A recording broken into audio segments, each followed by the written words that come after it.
The year is lost to the quiet drifts of time, buried somewhere in the deep, slumberous centuries of the Middle Ages, when the world moved at the pace of a slow-burning candle. It is the heart of winter in the kingdom of northern valleys, a season that has settled over the land with the weight of heavy wool and the permanence of stone. Here, in the high reaches of the ancient mountains, the snow does not merely fall.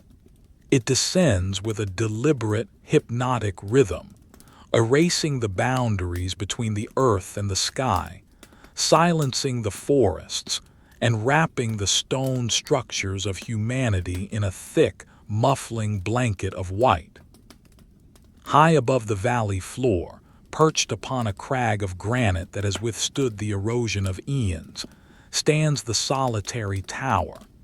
It is a structure of gray stone, circular and smooth, rising like a frozen finger pointing toward the low, slate-gray clouds.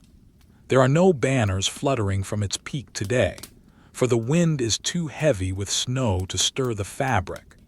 There are no guards pacing the battlements, for the cold has driven every living soul into the deep, warm recesses of the keep.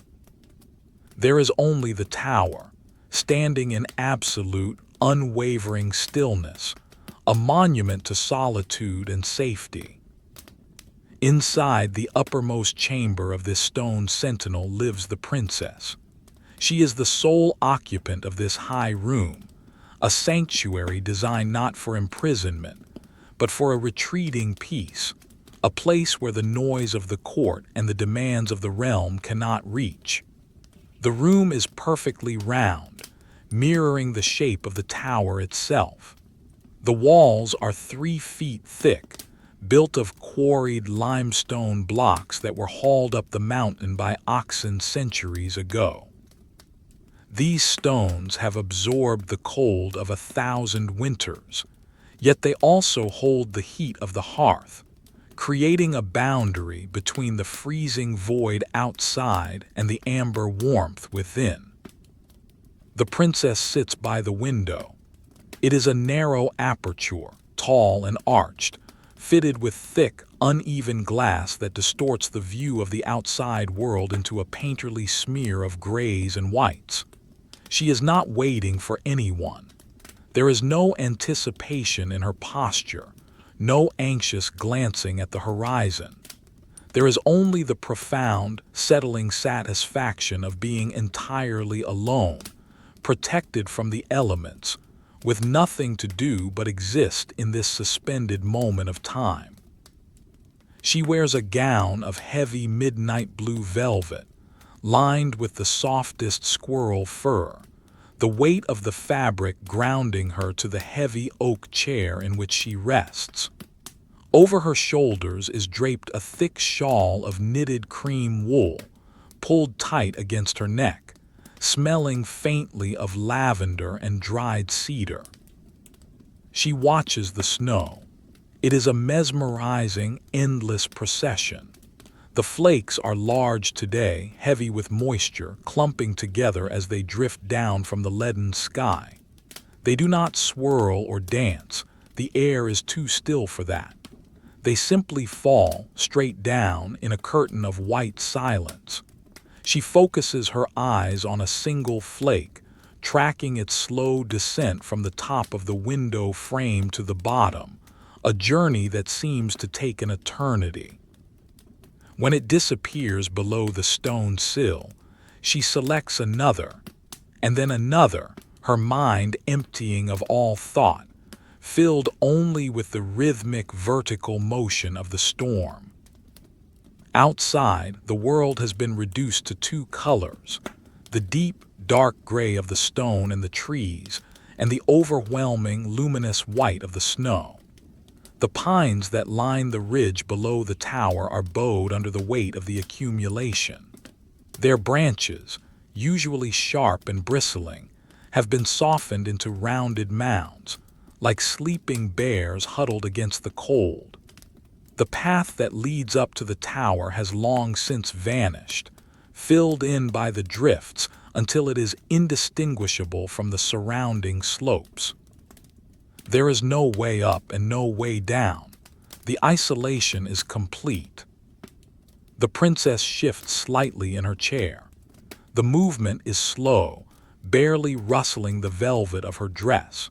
She extends a hand to touch the stone wall beside the window. It is cool to the touch, a dry, solid chill that contrasts with the warmth radiating from the fireplace behind her. She traces the rough surface of the mortar with her fingertip, feeling the grit of the sand and lime, the tiny imperfections in the masonry that have been there since the hands of long-dead masons smoothed them into place. The stone is a comfort. It is unyielding. It is permanent. It tells her that the walls are strong, that the roof is sound, that the storm can rage with all the fury of the north, but it will never penetrate this circle of safety. She turns her head slowly from the window to survey her domain. The room is bathed in a dim, golden light, emanating from the large hearth on the opposite wall. The fire is the heartbeat of the room. It is a well-built fire, constructed with the patience of someone who has nowhere else to be. At its base lie the heavy logs of oak, seasoned for 3 years until they are as hard as iron. Above them are the smaller branches of birch and pine, and at the center, the glowing core of red-hot coals that pulse with a steady, breathing heat. The sound of the room is a symphony of quiet. There is the low, hollow roar of the wind pressing against the stone outside, a sound that feels distant and harmless, like the ocean heard from far inland. There is the soft hiss and pop of the firewood as the sap boils and expands. And there is the sound of her own breathing, slow and regular, matching the pace of the falling snow. She decides, after a long period of contemplation, to attend to the fire. She does not rise quickly. She unfolds her legs from beneath her, the heavy skirts of her gown pooling around her feet on the thick woven rug that covers the stone floor. The rug is a masterpiece of craftsmanship, woven in deep reds and golds, its pile thick enough to swallow her footsteps completely. She walks across the room, the silence unbroken by her movement. Reaching the hearth, she kneels on the stone apron. The heat here is intense, a physical weight that presses against her face and hands. She picks up a heavy iron poker, its handle worn smooth by years of use. She reaches into the fire, the metal scraping gently against the stone grate, and adjusts a log that has burned through the middle. It crumbles softly into a bed of glowing embers, sending a lazy plume of sparks drifting up the chimney. The sparks swirl in the updraft, tiny orange stars that live for a second before turning to gray ash and vanishing into the dark throat of the chimney. She places the poker back in its stand with a soft clink. Beside the hearth sits a basket of wicker filled with fresh logs. She selects one, feeling the rough bark against her palm, the dryness of the wood. It smells of the forest, of earth and moss and deep winter sleep. She places it carefully onto the fire, finding the perfect hollow where it will catch the heat without smothering the flames. She watches as the bark begins to darken, then curl, then finally catch, a small blue flame licking along the edge of the wood. Satisfied, she remains kneeling for a moment, letting the warmth soak into her bones. The light from the fire casts long, dancing shadows against the curved walls. The tapestries that hang there, depicting scenes of calm, pastoral life, of grazing sheep and sleeping shepherds, seem to move slightly in the shifting light as if the figures within them are breathing. She stands and moves to the small wooden table near the center of the room. On it sits a silver pitcher and a goblet. The pitcher is cold, beaded with condensation. She lifts it, feeling the heft of the liquid inside. It is water, drawn from the deep well beneath the tower, clear and icy. She pours it into the goblet, the sound of the liquid splashing softly against the metal ringing out like a tiny bell in the quiet room. She takes a sip. The water is shockingly cold, a sharp contrast to the warm air of the room. It tastes of minerals and stone, clean and pure. She carries the goblet back to her chair by the window.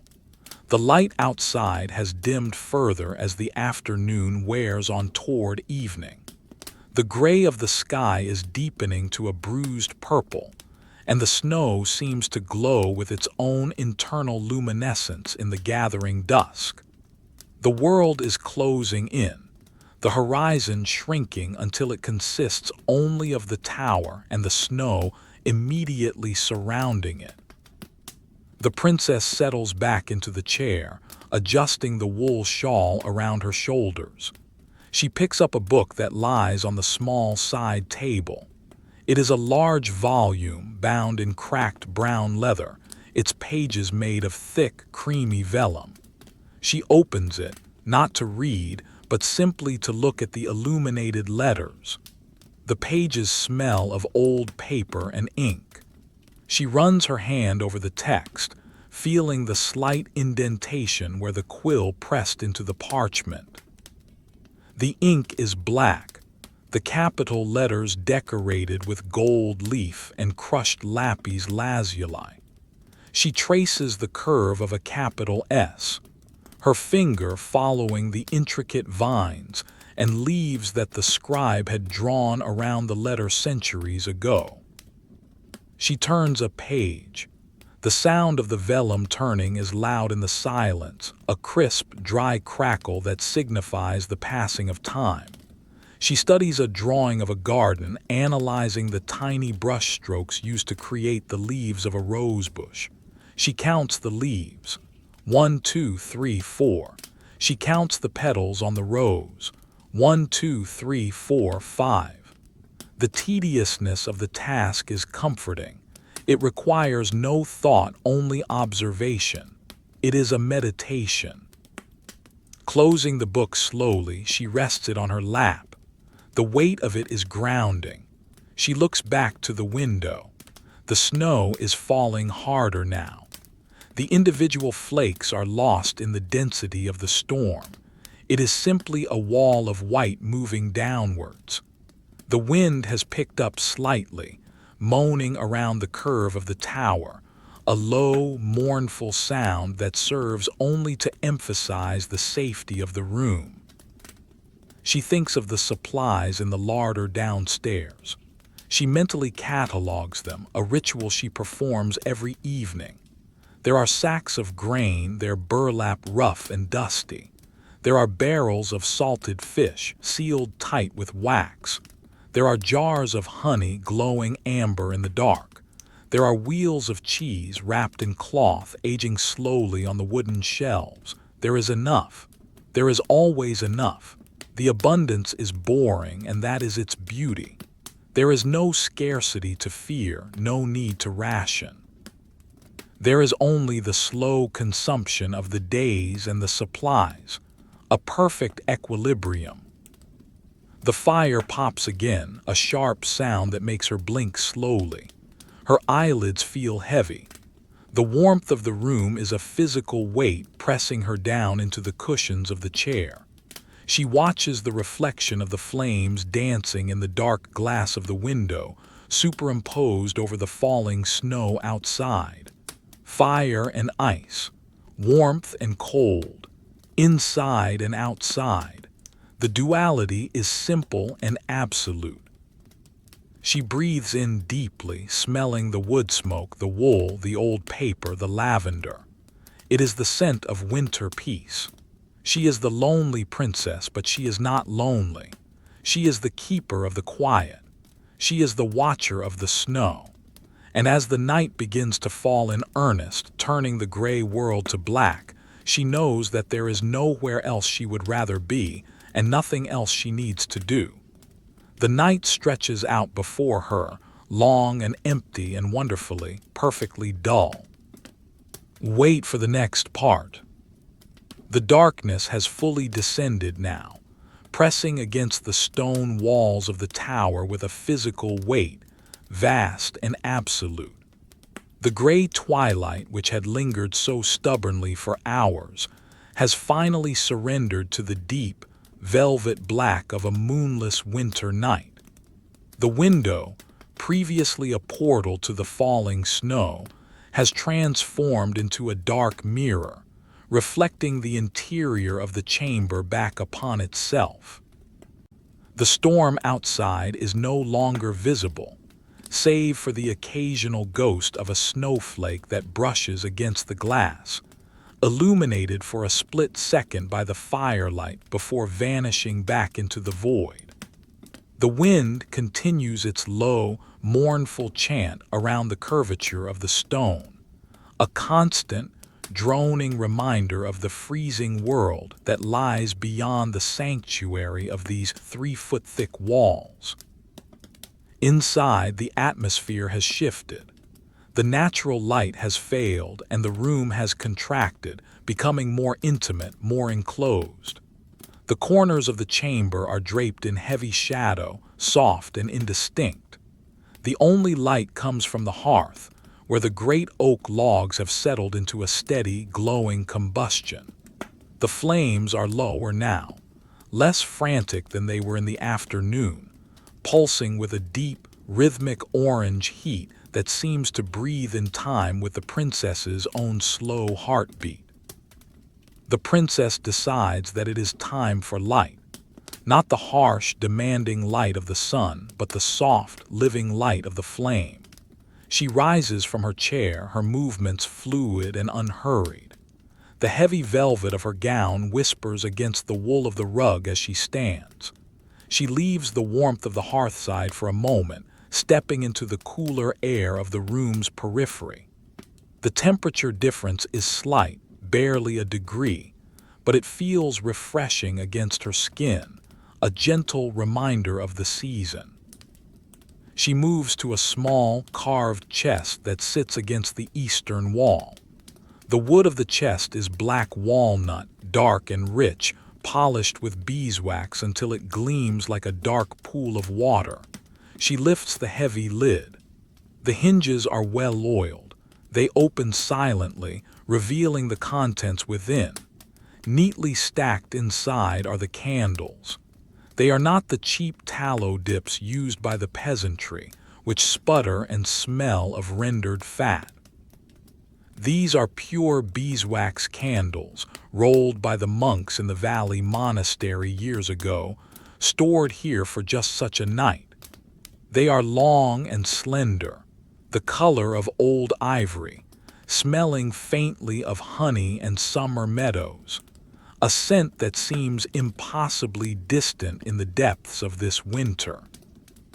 She selects 3 candles, feeling the smooth, cool wax beneath her fingers. She closes the chest, the lid settling back into place with a soft, final thud. Carrying the candles to the central table, she places them into a heavy candelabra made of wrought iron. The candelabra is a simple thing, forged by a blacksmith who valued function over form.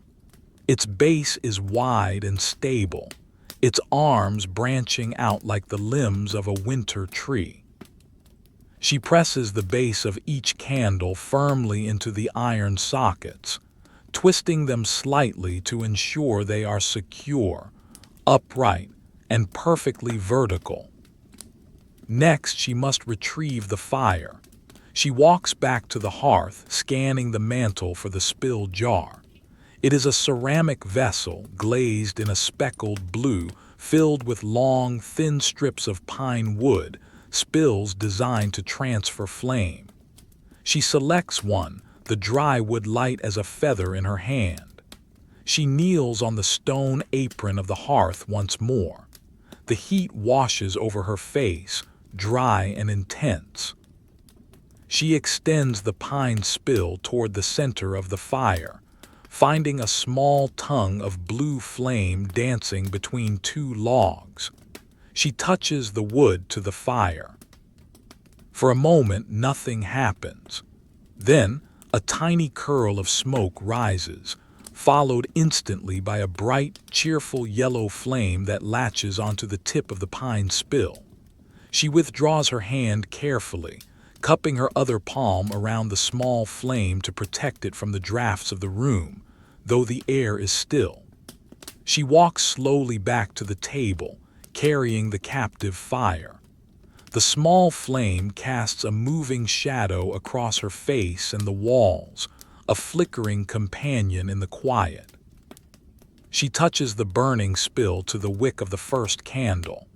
The wick is black and charred from previous use, and it catches instantly. A small pool of liquid wax begins to form at the base of the flame, glowing with a translucent golden light. She moves to the second candle, then the third. As each wick ignites, the light in the room grows exponentially, pushing back the shadows, revealing the texture of the stone walls, the weave of the tapestries, the grain of the wooden floorboards. She blows out the spill, the flame vanishing in a wisp of gray smoke that spirals upward, adding the scent of burnt pine to the air. She places the charred stick on a small metal tray solely for that purpose. Now the room is bathed in a warm, amber glow. The light is steady, though it flickers slightly when the fire pops. The princess stands by the table for a long moment, simply watching the candles burn. She observes the way the wax softens, the way the flame is blue at the bottom and yellow at the top, the way the light reflects in tiny, star-like points on the silver water pitcher. There is no rush to do anything else. The lighting of the candles was the task, and the task is complete. But as the evening deepens, a quiet hunger makes itself known, not a voracious appetite, but a simple bodily need for sustenance. It is time for the evening meal. In the tower, meals are not elaborate affairs. They are functional, consisting of foods that can endure the winter, dried, salted, cured, and preserved. She walks to the larder cupboard, a tall piece of furniture built into a niche in the stone wall. The doors are thick oak, secured with a simple iron latch. She lifts the latch clack and swings the door open. The air inside the cupboard is cooler than the room, smelling of dried herbs and grain. She scans the shelves. She reaches for a wooden trencher, a flat, round board made of sycamore, worn smooth and concave in the center from decades of scrubbing. She places it on the table. Next, she retrieves a loaf of bread. It is a dark rye loaf, dense and heavy, the size of a cobblestone. It was baked days ago, perhaps a week, and has settled into a hard, crusty solidity. It is wrapped in a heavy linen cloth to keep it from drying out completely. She brings the wrapped loaf to the table. Then the cheese. It is a wheel of hard mountain cheese, aged in the cool caves beneath the keep. The rind is thick and brownish-gray, stamped with the mark of the maker. She cuts a wedge from the wheel using a small knife kept on the shelf. The cheese is firm, resisting the blade slightly before yielding. It is pale yellow, almost white, with a crumbly texture that promises sharpness. She places the wedge on the trencher. Finally, she takes a small bowl of dried apples. They are shriveled rings, brown and leathery, the moisture evaporated by the autumn sun long ago. They smell of concentrated sweetness and orchards. She places the bowl on the table. She sits down at the table, the heavy oak chair scraping softly against the floor. She arranges her skirts comfortably. The table is set. A candle, a loaf, a wedge of cheese, a bowl of apples, and a goblet of water. It is a meal of austerity, yet it looks beautiful in the candlelight. The shadows of the food stretch long across the table surface. She uncovers the bread, folding the linen cloth neatly and placing it to the side. She picks up the knife. It has a handle of polished bone and a blade of gray steel, darkened by time. She saws a slice from the loaf. The crust is very hard, requiring a steady, rhythmic pressure. The sound is a rough rasp as the serrated edge bites into the bread. Crumbs, dark and coarse, fall onto the wooden board. Finally, the slice comes free. She lays down the knife. She breaks a piece of the bread with her fingers. The interior is dense, moist, and tight-grained. She puts it in her mouth. It is cool and chewy, tasting of molasses and caraway seeds. She chews slowly, methodically. The act of eating is slow. There is no conversation to distract her, no music to hurry her tempo. There is only the texture of the rye, the resistance of the crust, the gradual softening as she chews. She swallows. She cuts a piece of the cheese. It crumbles under the knife, breaking into small, jagged nuggets. She places a piece on her tongue. It is sharp, salty, and rich, coating her mouth with the flavor of cream and salt. It dissolves slowly. She alternates between the bread and the cheese, the bland earthiness of the rye balancing the intense salinity of the dairy. Every few bites she reaches for the goblet. The water is still icy cold. She takes a small sip, letting the liquid cool her throat. She sets the goblet down. Clink. The sound is the only punctuation in the silent room. She reaches for a dried apple ring. It is tough and chewy, requiring effort to eat. As she chews, the flavor releases. A burst of tart sweetness that reminds her of the autumn harvest, of ladders leaning against trees, of the smell of crushed fruit. She eats one ring, then another. She examines the texture of the dried fruit in the candlelight, looking at the way the skin has wrinkled, the way the flesh has darkened. The meal continues in this fashion for a long time.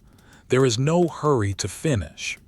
The wind outside howls a little louder, a gust rattling the window pane in its frame, but the noise only serves to make the bread taste heartier and the cheese richer. She is safe. She is fed. She is warm. When she has finished the slice of bread and the wedge of cheese, she sits for a moment, looking at the crumbs scattered across the trencher. She uses the side of her hand to sweep them into a small pile. She picks up the crumbs, one pinch at a time, and eats them. Nothing is wasted in the winter. She stands up to clear the table. The linen cloth is shaken out over the fire, the few remaining stray crumbs sizzling as they hit the logs. The bread is wrapped up again, tight and secure. The cheese is returned to the larder. The knife is wiped clean with a cloth. The table is bare once more, save for the candelabra and the goblet.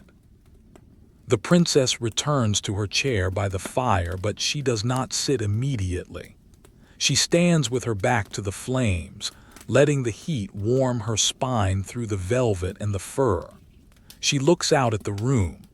The candles have burned down perhaps an inch. A droplet of wax has run down the side of one, hardening into a teardrop shape halfway down the shaft. She watches it cool, turning from clear liquid to opaque solid. She feels a profound sense of heaviness in her limbs. It is a good heaviness born of warmth and fullness. The day has been spent in the quiet endurance of the season, and the night promises only more of the same. She walks to the window one last time. It is pitch black. There is nothing to see. The world ends at the glass. She places her hand against the pane. The cold is biting, immediate, and sharp. She holds her hand there for 10 seconds, counting them in her head. 1, 2, 3, 4, 5, 6, 7, 8, 9, 10. She pulls her hand away and presses it against her warm cheek. The contrast is startling, a shock of sensation that fades rapidly as her skin warms the cold fingers. It is a small ritual, a verification of her shelter. She moves back to the chair, the deep cushioned seat that has held her form for so many hours. She sits, sinking down, adjusting the shawl. She stares into the fire. The logs have shifted, breaking apart into glowing red cubes that pulse with heat. She watches the colors in the coals, deep crimson, bright orange, flashes of yellow, and the creeping gray of the ash. It is a landscape of its own, a shifting terrain of heat and light that is endlessly fascinating in its monotony. The room is silent. The tower is silent. The valley is silent. The snow falls in the dark, unseen, piling up inch by inch, foot by foot, sealing the world away. And in the center of it all, the princess sits, watching the fire, breathing the lavender-scented air, existing in the perfect, boring, peaceful stillness of the winter night. Wait for the next part. The meal is finished, and the silence of the tower returns, settling over the room like fine dust. The princess remains seated for a time, her hands resting idly on the smooth, polished arms of the oak chair. The wood is warm beneath her palms, having absorbed the ambient heat of the hearth throughout the long day. She feels the heavy, comforting weight of the food in her stomach, a sensation of grounding that anchors her to this specific place, this specific moment in the deep drift of winter. The air in the room has grown thicker, richer with the scents of the burning wax and the pine logs. The candles on the table have burned lower, their flames now sitting in deep pools of liquid gold, casting shadows that are slightly longer, slightly softer than before. The light does not reach the high, vaulted ceiling of the chamber. That space remains in a permanent, restful gloom, a cavernous dark that suggests safety rather than emptiness. After a span of time that could be minutes or hours, for time here is measured not by the ticking of a clock but by the slow consumption of the fire, the princess decides to occupy her hands. In the winter, hands must be kept busy, not out of necessity, but out of a gentle, rhythmic discipline that wards off the stagnation of the long nights. She does not wish to read. The words on the page are too demanding, too stark. She does not wish to write. The scratching of the quill is too loud. She desires something softer, something tactile, something that requires no thought, only touch. She rises from the chair, the velvet of her gown making a hushed, swishing sound as the heavy fabric rearranges itself around her legs. She moves towards a low cabinet standing in the corner, a piece of furniture made of cherry wood that has darkened to the color of dried blood over the centuries. On top of this cabinet sits her work basket. It is a large, oval container woven from peeled willow branches, aged to a golden brown. The lid is attached with leather thongs that have been oiled to prevent cracking. She lifts the basket with both hands. It is light but bulky. She carries it back to her chair by the fire, placing it on the floor beside her feet. She sits down again, the movement slow and deliberate, sinking back into the familiar embrace of the cushions. She reaches down and lifts the lid of the basket. A faint smell rises from within, the scent of raw wool, of dried lavender sachets tucked between the skeins to keep away the moths, and the metallic tang of steel needles. It is a smell of domestic industry, of quiet hours spent by the fire while the world freezes outside. The basket is filled with tangled skeins of embroidery thread and balls of wool. They are a chaotic jumble of colors, a riot of reds, blues, greens, and yellows that seem almost shockingly bright in the dim, amber light of the room. The princess looks at the tangle. She does not sigh. She does not feel frustration. She sees only a task, a simple, repetitive process of ordering the disorder. She reaches in and selects a skein of silk thread. It is a deep, lustrous crimson, the color of a winter berry or a drop of blood on snow. The silk is cool to the touch, slippery and smooth as water. She runs her thumb over the strands, feeling the individual fibers, the way they catch the light and shine with a dull, inner glow. She begins to wind the silk. It has become loose, a few loops straying from the main bundle. She finds the end of the thread, pinching it between her thumb and forefinger. Slowly, methodically, she wraps the loose thread back around the skein, over and under, over and under. Her hand moves in a small, circular motion. She watches the thread disappear into the bundle, the crimson line vanishing into the mass of red. The motion is hypnotic.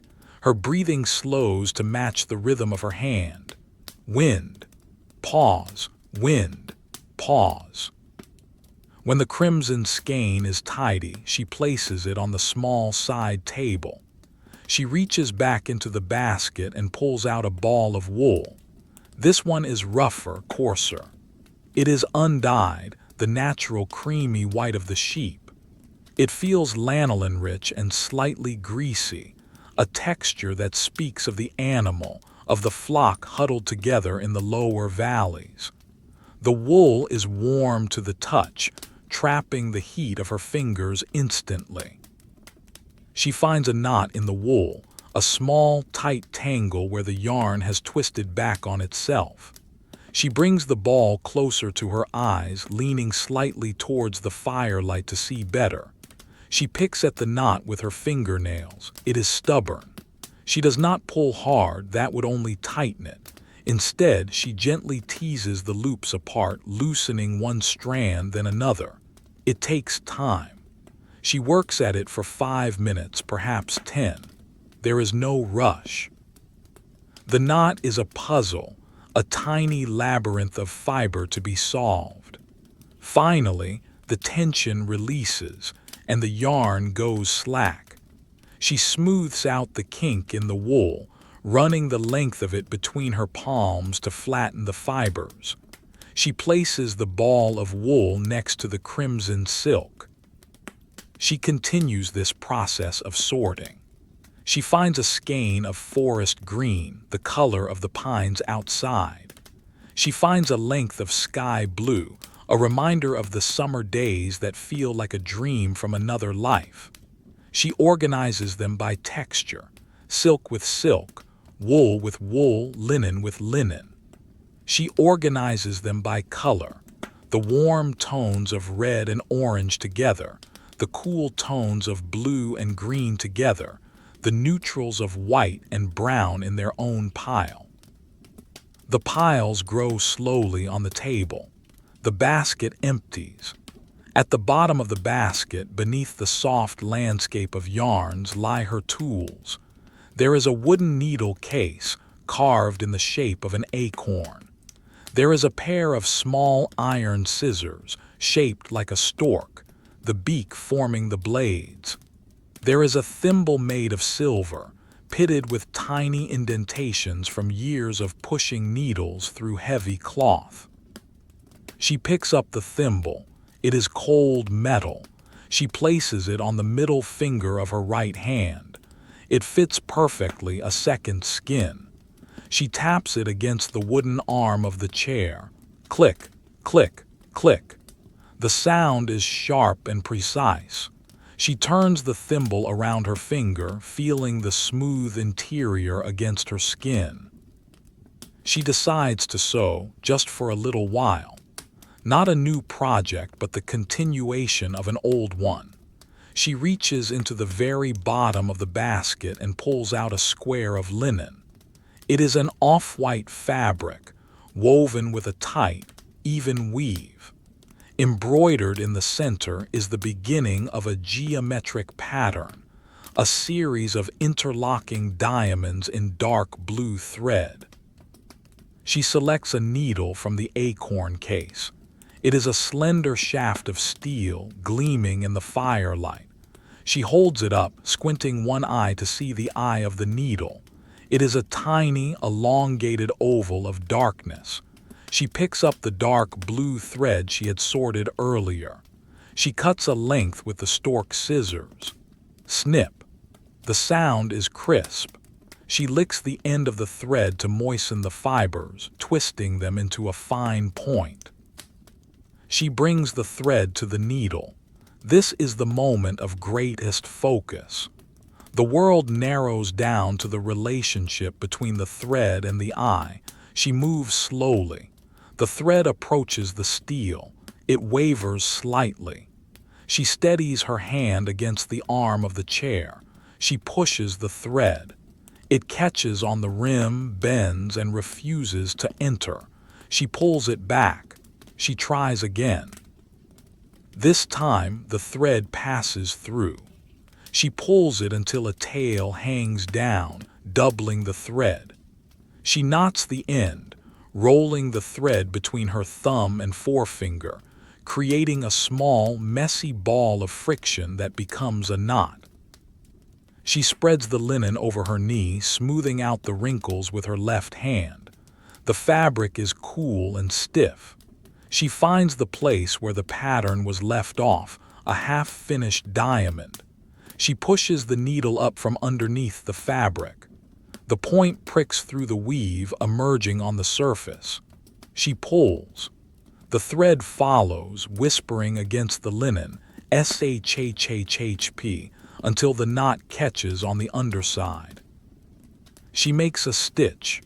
The needle dives back down into the fabric a quarter of an inch away. She pushes it through with the thimble. Click. She pulls the thread tight from below. One stitch. A tiny dash of blue on the field of white. She makes another. Up, pull, down, push, pull. The rhythm is established. It is a slow, rocking motion, a dance of hand and steel and thread. She is not thinking about the pattern, her hands know the way. She is watching the thread diminish, inch by inch, as it becomes part of the cloth. Outside, the wind shifts. It changes direction, coming now from the north, a colder, harder wind. It buffets the tower, a sudden pressure that makes the flames in the hearth dip and bow low before recovering. The sound is a low moan, a voice of the mountains expressing the sheer, unbearable cold of the altitude. The princess pauses, her needle hovering halfway through the fabric. She listens. She hears the wind tearing at the stone corners of the tower. She hears the fine, dry snow hissing against the glass of the window like sand. It sounds abrasive, hostile. She looks at the window. It is a black void, but she can imagine the scene. The whiteout, the drifts climbing higher, the trees bending until they snap. She looks back at her work. The blue diamond, the warm fire, the soft velvet of her dress.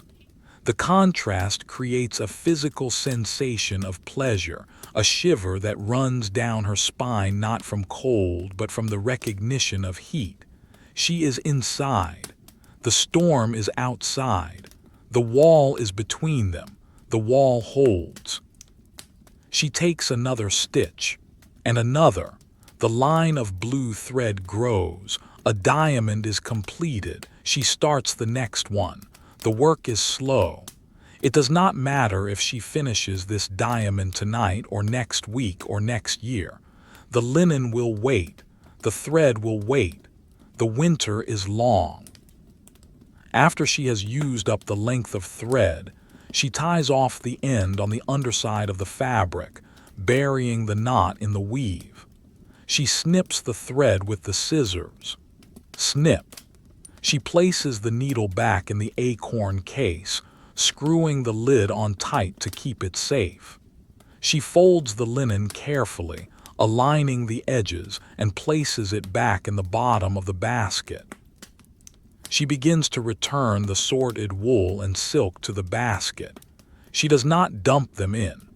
She places them one by one, nesting the balls of wool together, laying the skeins of silk on top like sleeping snakes. She closes the lid of the basket and secures the leather thongs. The task is done. The time has passed. The evening has moved forward, sliding imperceptibly towards the deep night. She leans forward to check the fire again. The logs she added earlier have broken down into a landscape of glowing charcoal, a deep, pulsing red that radiates an intense, drowsy heat. The flames are small, licking over the surface of the coals. It is a sleeping fire, a fire for the late hours. It does not need more wood yet. It needs only to be left alone to breathe. She settles back into the chair. Her eyes feel heavy, the eyelids drooping with the weight of the warmth and the silence. She stares at the candles. They have burned down further. The pool of wax is deeper. The wick of the central candle has curled over, creating a shape like a fern frond in the heart of the flame. She watches the flame tremble. It is the only thing in the room that moves quickly, yet its movement is tethered to the wick, a captive dance.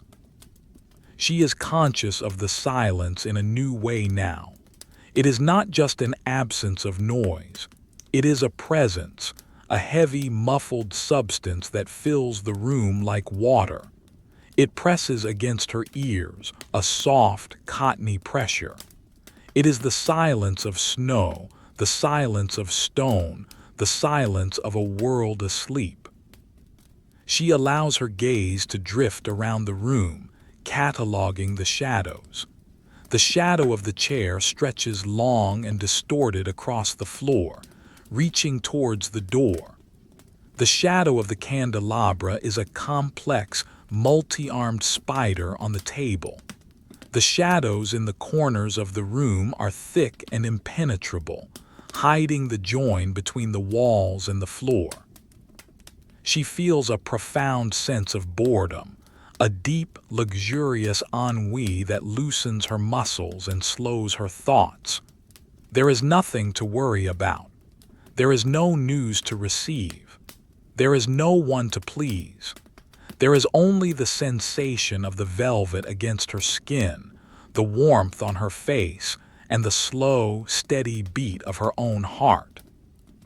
She lifts her hand and looks at it in the candlelight. The skin is pale, gold-tinted by the flame. She turns her hand over, looking at the palm, tracing the lines with her eyes. The life line, the heart line. They are maps of a journey that is currently paused, suspended in this high tower of ice and stone. She lowers her hand. The wind moans again, a long, drawn-out note that sounds like a cello being bowed by a giant. It vibrates slightly in the stone of the wall. The princess closes her eyes for a moment, listening to the song of the storm. It is a lullaby of force and power, rendered harmless by the architecture of her ancestors. She opens her eyes. The room is the same. The fire is the same. The snow is the same. It is all perfectly, wonderfully unchanged. She is ready to simply exist here in this chair for as long as the night requires. She is the guardian of the stillness. She is the witness to the quiet. And the night is only just beginning its long, slow march towards the dawn. Wait for the next part. The night has now settled into a profound and heavy rhythm, a cadence determined entirely by the elements outside and the stillness within. The tower, a singular cylinder of stone amidst the infinite expanse of the winter storm, feels less like a building and more like a vessel, a ship becalmed on a frozen ocean. The darkness pressing against the window is no longer just an absence of light. It is a physical presence, a dense, swirling void of obsidian and ice that wraps around the curved walls, sealing the princess into her circle of warmth. Inside, the air has grown heavier, layered with the accumulated heat of the fire and the subtle, lingering scents of the evening. The beeswax, the toasted rye bread, the sharp tang of the cheese, and the underlying earthy aroma of the stone itself. The silence is absolute, save for the muffled, rhythmic bass note of the wind, which hums against the masonry with a vibration that can be felt through the soles of her shoes rather than heard with the ears. It is a deep, resonant thrum, like the purring of a giant cat, a sound that speaks of power held in check, of forces that are vast but distant. The princess rises from her chair once more. Her movements are slow, underwater in their grace. She feels the stiffness in her legs from sitting, a pleasant ache that reminds her of the physical reality of her body. She decides to inspect the perimeter of her domain, a nightly ritual of verification that requires no thought, only movement. She walks first to the window. The glass, which earlier had been a portal to the falling snow, has now begun to change. The temperature drop outside has been severe. Along the edges of the panes, where the lead came holds the glass in place, delicate, feather-like structures of frost have begun to bloom. She leans in close, her breath held so as not to fog the surface. The ice crystals are masterpieces of geometry, tiny ferns and stars of frozen water that grow imperceptibly as she watches. They are opaque, white against the blackness, creeping inward from the frame, threatening to cover the glass entirely. She traces the outline of a frost fern with her finger, hovering an inch above the glass, feeling the intense cold radiating from the ice. It is a dry, biting cold, a reminder of the hostile air that waits just inches away. She turns from the window and begins a slow circuit of the room's outer wall. The walls are hung with heavy tapestries, great woven woolen sheets that serve as insulation against the chill of the stone. She walks along the edge of the room, her hand trailing along the fabric. The wool is coarse and thick, scratching gently against her palm. It is dusty, smelling of old fibers and dry air. She stops at a tapestry depicting a summer hunt. The colors are faded now. The greens of the forest have turned to a murky olive, the reds of the hunters' tunics to a rust brown. She lifts the edge of the heavy cloth. Behind it, the stone wall is damp and cold. A draft, thin and sharp as a knife, slips out from the gap between the fabric and the floor. It curls around her ankles, a ghost of the winter outside. She lets the tapestry fall back into place. The draft is cut off. The heavy wool settles with a soft whump, sealing the warmth back in. She smooths the fabric down, ensuring it hangs straight, covering the stone completely. It is a simple mechanism but effective. The layers of wool are the armor of the room. She continues her circuit. She checks the door to the stairwell. It is a heavy oak door bound with iron straps. She tries the handle, a large iron ring. It is cold and solid. The latch is engaged. The door is locked. No one can come up. No one can go down. The isolation is secured. She presses her ear to the wood of the door. From the stairwell beyond, she hears nothing. The air in the spiral staircase is still and dead, a column of cold silence that separates her from the lower levels of the keep. She steps back, satisfied. Her path brings her to the dressing table, which stands in the alcove furthest from the fire. This is a private corner, a place of personal maintenance. The table is made of polished maple, its surface cluttered with the small, necessary objects of her toilette. A silver mirror stands in the center, its glass old and slightly wavy, backed with mercury that has begun to spot with age, creating tiny black constellations on the reflective surface. She sits on the low stool before the table. The wood of the stool is cool beneath her. She looks into the mirror. Her reflection is dim in the candlelight, a soft, blurred image of pale skin and dark shadows. She stares at her own eyes for a long moment, not with vanity, but with a detached curiosity. They are the only things in the room that look back at her. It is time to attend to her hair. She reaches up, her arms heavy in the velvet sleeves, and finds the pins that hold her hair in its intricate, coiled style. The pins are made of bone and iron, long and slender. She pulls the first one out. It slides free with a tiny sound of friction against the hair. She places it on the wooden table. Click. She finds the next pin. She wiggles it slightly to loosen it from the tight bun at the nape of her neck. It resists, then gives way. She pulls it out slowly, feeling the tension in her scalp release. She places it beside the first. Click. There are 12 pins in total. She removes them one by one. The process takes time. She does not rush. She enjoys the feeling of the weight shifting, the structure of the hairstyle collapsing slowly as the supports are removed.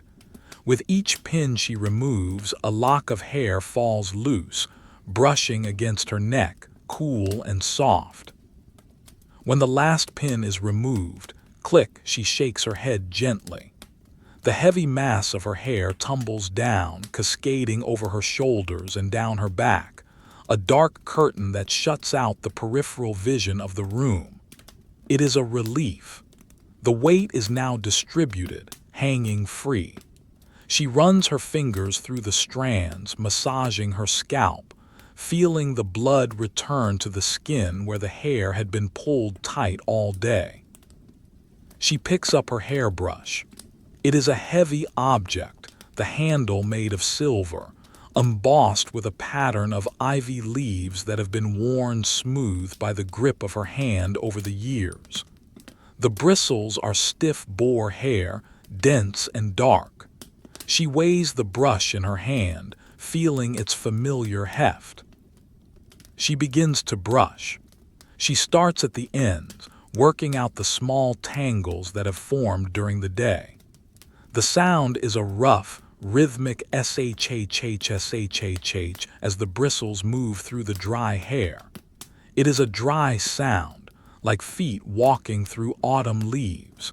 She works her way up inch by inch, until she can pull the brush from the roots at her forehead all the way to the tips at her waist in one long, smooth stroke.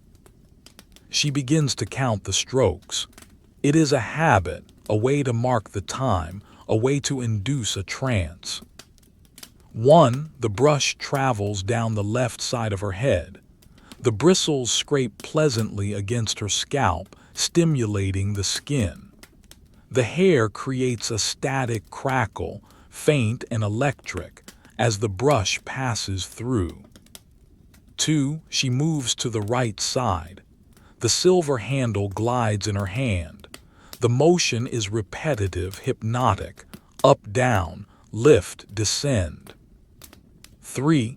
She tilts her head back, brushing the hair away from her face. The weight of the hair pulls her head back slightly. She closes her eyes. The sensation is encompassing. There is only the feeling of the bristles and the sound of the static. 4. The rhythm is established. It is a slow pendulum swing. The brush creates a soothing, white noise that masks the sound of the wind outside. 5. She watches the reflection of the motion in the mirror. The woman in the glass mimics her perfectly, a silent twin performing the same eternal ritual. The candlelight flickers, making the reflection jump, but the brushing continues steady and true. 6. The hair is becoming smooth, silky, aligning itself into a single, flowing sheet. It catches the light of the candles, gleaming with deep, dark highlights of auburn and chestnut. 7. Her arm begins to feel tired, a dull ache in the shoulder. It is a good ache. It means she is doing something.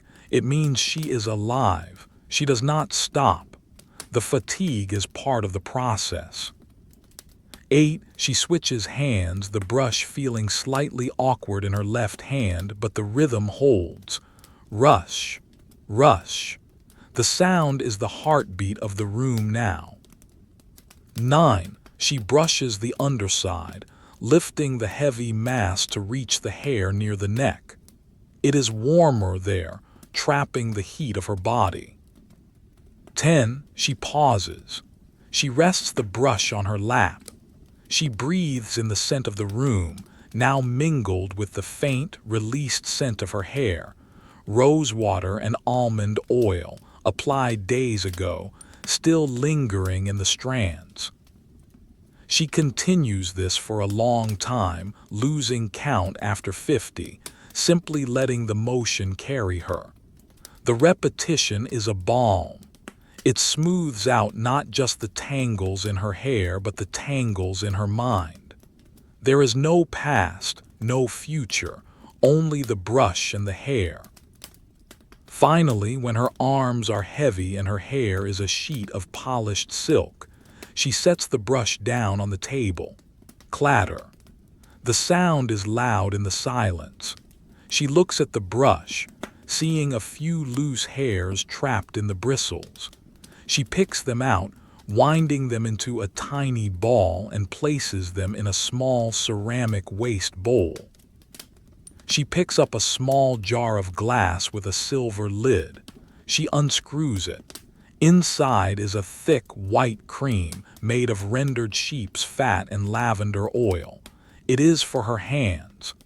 The winter air dries the skin, making it papery and brittle. She scoops a small amount onto her fingers. The cream is cool and greasy. She begins to massage it into her hands. She works it into the knuckles, the cuticles, the palms. She rubs her hands together, the friction warming the cream until it melts and absorbs. The smell of lavender blooms in the cool corner of the room, a sharp, floral scent that cuts through the musk of the fire. She takes her time, attending to each finger individually, pulling gently on the joints, ensuring the skin is supple. She looks at her hands. They are pale, the veins showing blue beneath the skin. They are the hands of someone who waits. They are strong but idle. She finishes, wiping the excess cream on a small linen cloth. She stands up. The grooming is done. She feels cleaner, lighter, more prepared for the eventual arrival of sleep. She leaves the dressing table. the mirror reflecting the empty stool as she walks away. She returns to the center of the room. The fire has burned down significantly during her time at the dressing table. The logs have collapsed into a heap of glowing red charcoal, pulsating with a deep, furious heat. The flames are small, licking fitfully at the charred ends of the wood. The light in the room has dimmed, the shadows stretching longer and darker, reaching out from the corners to claim the floor. It is time to build the fire up again, not for the day, but for the night. A night fire is different. It must be slow, enduring, capable of lasting until the gray light of dawn without attention. She walks to the wood basket. She selects a specific type of log for this, not the quick-burning pine nor the erratic birch. She chooses a massive log of seasoned oak, the trunk of a tree that was old when her grandfather was born. It is heavy, dense as stone, the bark gnarled and thick.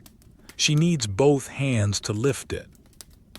She carries it to the hearth, feeling the strain in her back. She kneels on the stone apron. The heat from the coals is intense, flushing her face. She uses the heavy iron tongs to clear a space in the center of the ember bed.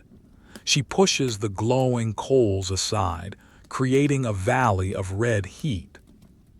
With a grunt of effort, she places the great oak log into the valley. It settles with a heavy thud, sending a shower of sparks flying up the chimney. The sparks are bright orange fireflies, swirling in the draft, vanishing into the darkness above. She watches the log. It sits dark and cold amidst the red heat. Slowly, the heat begins to attack it. The bark begins to smoke. A thin line of gray smoke curls up, smelling of deep, ancient forests. Then a small flame jumps from the coals and latches onto a knot in the wood. It holds. The log will burn. It will burn for hours, a slow, steady consumption that will keep the frost at bay. She banks the fire, using the shovel to pile ash around the edges of the coals, slowing the airflow. This will temper the burn, making it last longer. It is a precise art, managing the breath of the fire. Too much air and it burns too fast. Too little and it chokes and dies. She finds the balance, the perfect equilibrium of fuel and oxygen. She stands, dusting the ash from her hands. The room is now set for the deep night. The fire is secure. The drafts are blocked. The hair is brushed. The body is ready. She walks back to her chair, but she does not sit. She goes to the window one last time. The frost has advanced. It now covers the bottom third of the pane, a forest of white ice growing upwards. She cannot see through it. The world outside is disappearing, erased by the ice. She places her hand against the glass high up where it is still clear. It is freezing. She leaves her hand there until the cold becomes painful, a sharp sting. Then she pulls it away. She turns back to the room. The candles are low. The wax is pooling. She will have to extinguish them soon, but not yet. For now, she will sit and watch the new log catch. She will watch the struggle between the wood and the fire. She sits in the chair, pulling the wool shawl tight around her. She tucks her feet up underneath her, seeking the warmth. She rests her head against the high back of the chair. Her eyes are heavy. The sound of the wind is a distant drone.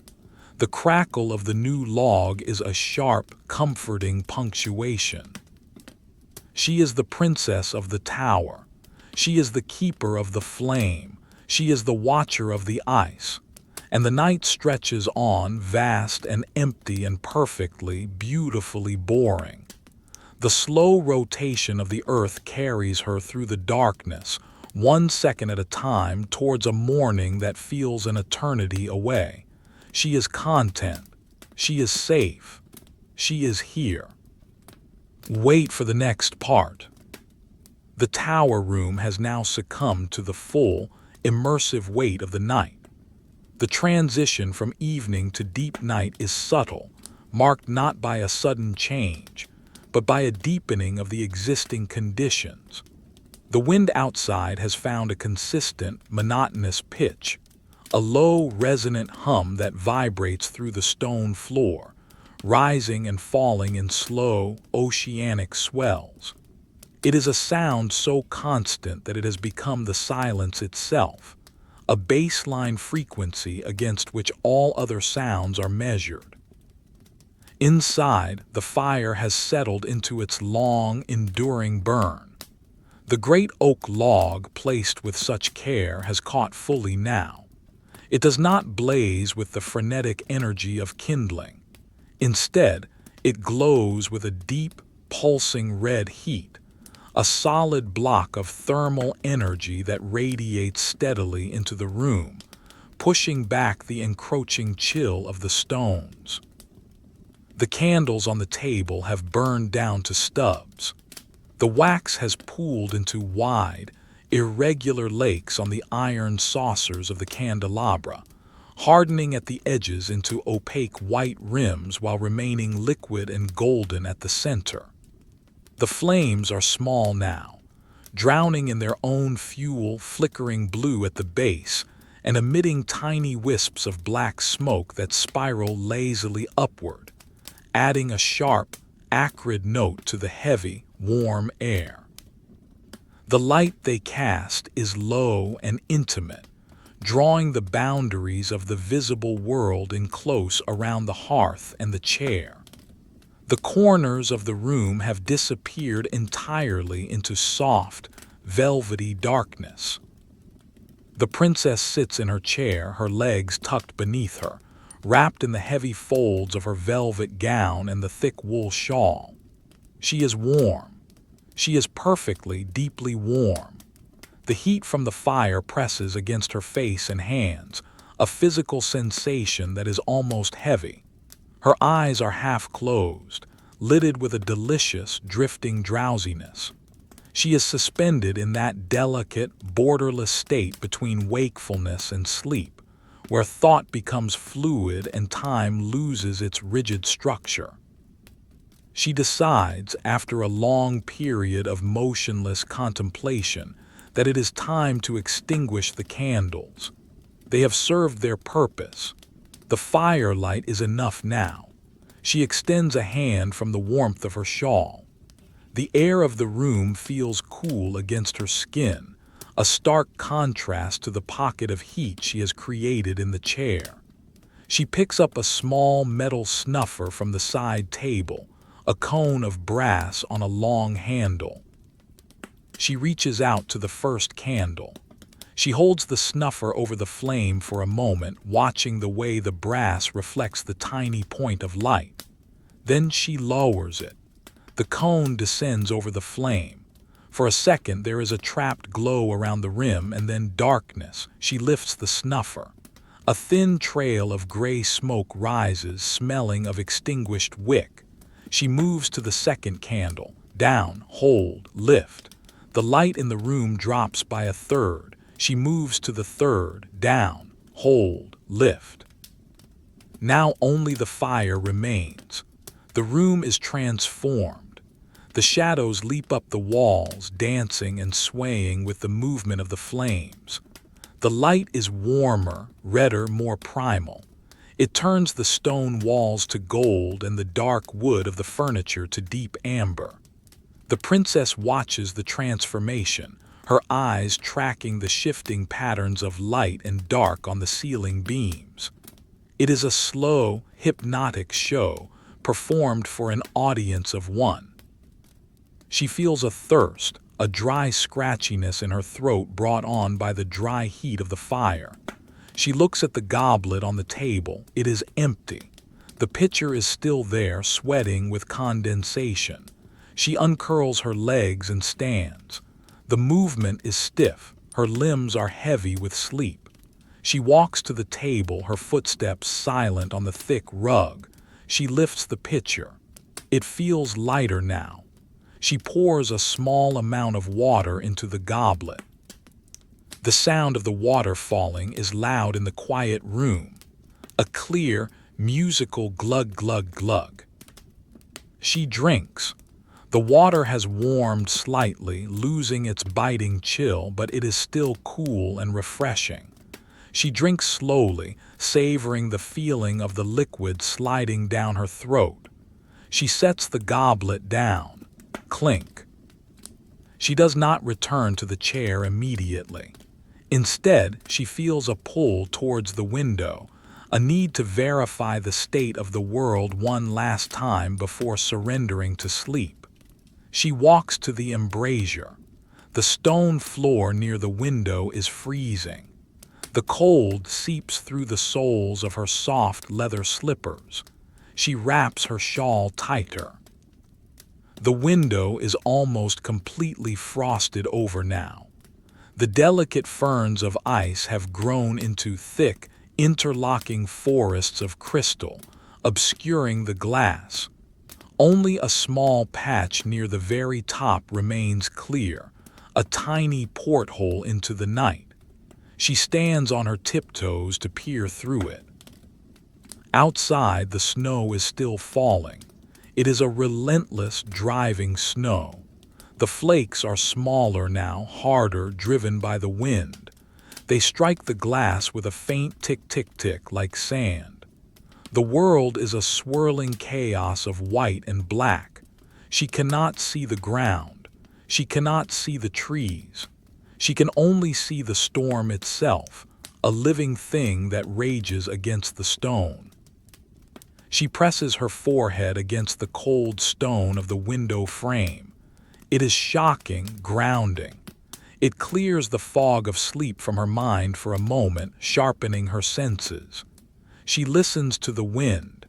It whistles through the arrow slits in the stairwell, a high, lonely sound. It rumbles around the roof, shaking the slate tiles. It is a symphony of cold. She pulls away from the window, leaving the storm to its own devices. She turns back to the room. It looks incredibly inviting.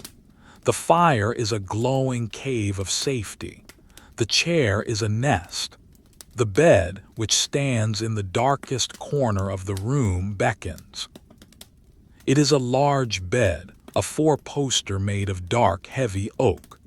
The posts are carved with vines and leaves, spiraling up to a heavy wooden canopy. Curtains of thick, heavy wool hang from the canopy, tied back with braided cords. The mattress is stuffed with goose down, thick and soft. The sheets are of fine linen, cold and crisp. The blankets are layers of wool and fur, bearskin, wolf pelt, and thick, woven blankets from the valley. She walks towards the bed. She begins the slow process of preparing for sleep. She unfastens the heavy brooch at her shoulder, a piece of silver set with a dull, gray stone. She places it on the bedside table. She unties the laces of her gown. Her fingers are clumsy with fatigue, fumbling with the knots. She takes her time. There is no rush. She works the laces loose, one by one. She slips the heavy velvet gown off her shoulders. It falls to the floor with a soft whoosh, a puddle of dark blue fabric. She steps out of it, shivering slightly in the cooler air of the corner. She hangs the gown on a wooden stand, smoothing the folds so they do not crease. She removes her undergown, a lighter layer of linen. She stands for a moment in her shift, a simple garment of white wool that reaches her ankles. She is cold now. The heat of the fire does not reach this far into the room with the same intensity. She hurries to the bed. She pulls back the heavy covers. The sheets inside are freezing. She knows this. It is part of the ritual. She climbs into the bed.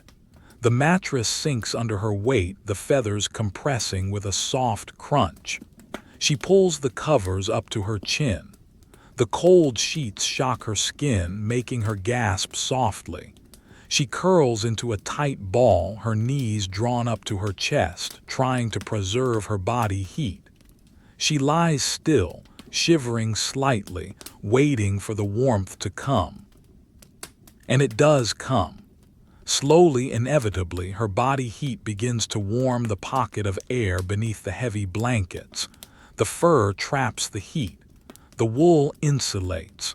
The cold retreats inch by inch until she is encased in a cocoon of warmth that is all the more delicious for the cold that surrounds it. Her muscles relax. Her shivering stops. She stretches out her legs, exploring the cool reaches of the bed with her toes. She lies on her back, staring up at the dark canopy of the bed. It is a black square above her, a ceiling within a ceiling. She listens to the fire. It pops occasionally, a sharp crack that echoes in the room. She hears the log shift, settling deeper into the ash. She hears the wind, muffled now by the curtains and the distance. She thinks about the tower. She imagines the stones, stacked one on top of the other, holding her up in the sky. She imagines the foundation, deep in the granite of the mountain. She imagines the roof, shedding the snow. The structure is sound. It has stood for 500 years. It will stand for 500 more. She is merely its current occupant, a temporary guest in its eternal life. She closes her eyes. The darkness behind her eyelids is warm and comforting. She begins to count the sheep in the tapestry on the wall, visualizing them in her mind. 1 sheep, white and fluffy, grazing on green grass. 2 sheep, standing near a stream. 3 sheep, sleeping under a tree. 4 sheep, looking at the shepherd. 5 sheep, jumping over a low stone wall. She counts slowly, visualizing each animal in detail. She sees the texture of their wool, the shape of their hooves, the soft pink of their noses. The counting is a rhythm, a metronome for her breathing. Inhale 6 sheep, exhale 7 sheep, inhale 8 sheep, exhale 9 sheep. Her thoughts begin to drift. She thinks of the summer, of the sun on the stone terrace, of the smell of wild thyme. It seems like a dream. The reality is here, in the dark, in the cold, in the warmth. She rolls onto her side, facing the fire. Through the gap in the bed curtains, she can see the faint red glow of the hearth. It is a comforting eye watching over her. The light pulsates gently, fading and brightening with the breath of the draft. It is hypnotic. She watches the light play on the floorboards, highlighting the grain of the wood. She feels the weight of the blankets pressing her down into the mattress. It is a heavy, secure feeling. She is pinned in place by the warmth. She could not move if she wanted to, and she does not want to. She is paralyzed by comfort. The silence of the room deepens. The wind seems to recede, becoming a background texture rather than a discrete sound. The fire is quiet. The world is still. She is drifting now. The boundary between herself and the room is blurring. She is the room, she is the fire, she is the stone, she is the snow. She remembers the bread she ate. The taste of the rye returns to her memory, earthy and solid. She remembers the water, cool and clear. She remembers the wool, rough and warm. These are the anchors of her existence. Simple, physical, real. She shifts her legs slightly, seeking a cooler patch of sheet. then retreating back to the warmth. It is a game of temperature regulation, played half asleep. The night is long. The hours stretch out before her, empty and welcoming. There is no alarm to wake her, no duty to perform, no one to call her name. She has nowhere to be but here, nothing to do but sleep. She takes a deep breath, filling her lungs with the cool, still air of the bedroom. She exhales slowly, a long, shuddering sigh of pure contentment. Her heartbeat slows, her breathing evens out. She is falling into the gray velvet of sleep, falling into the silence, falling into the peace of the tower. The snow continues to fall outside, burying the world. The fire continues to burn inside, warming the room. And the princess, safe in her high stone chamber, finally, slowly drifts away. Wait for the next part. The night inside the tower has deepened into something almost geological in its stillness. The fire, which had raged with such quiet fury earlier in the evening, has now burned down to a vast, glowing landscape of embers. The great oak log, once a solid cylinder of wood, has broken apart into large, luminous chunks that resemble the ruins of a burning city seen from a great distance.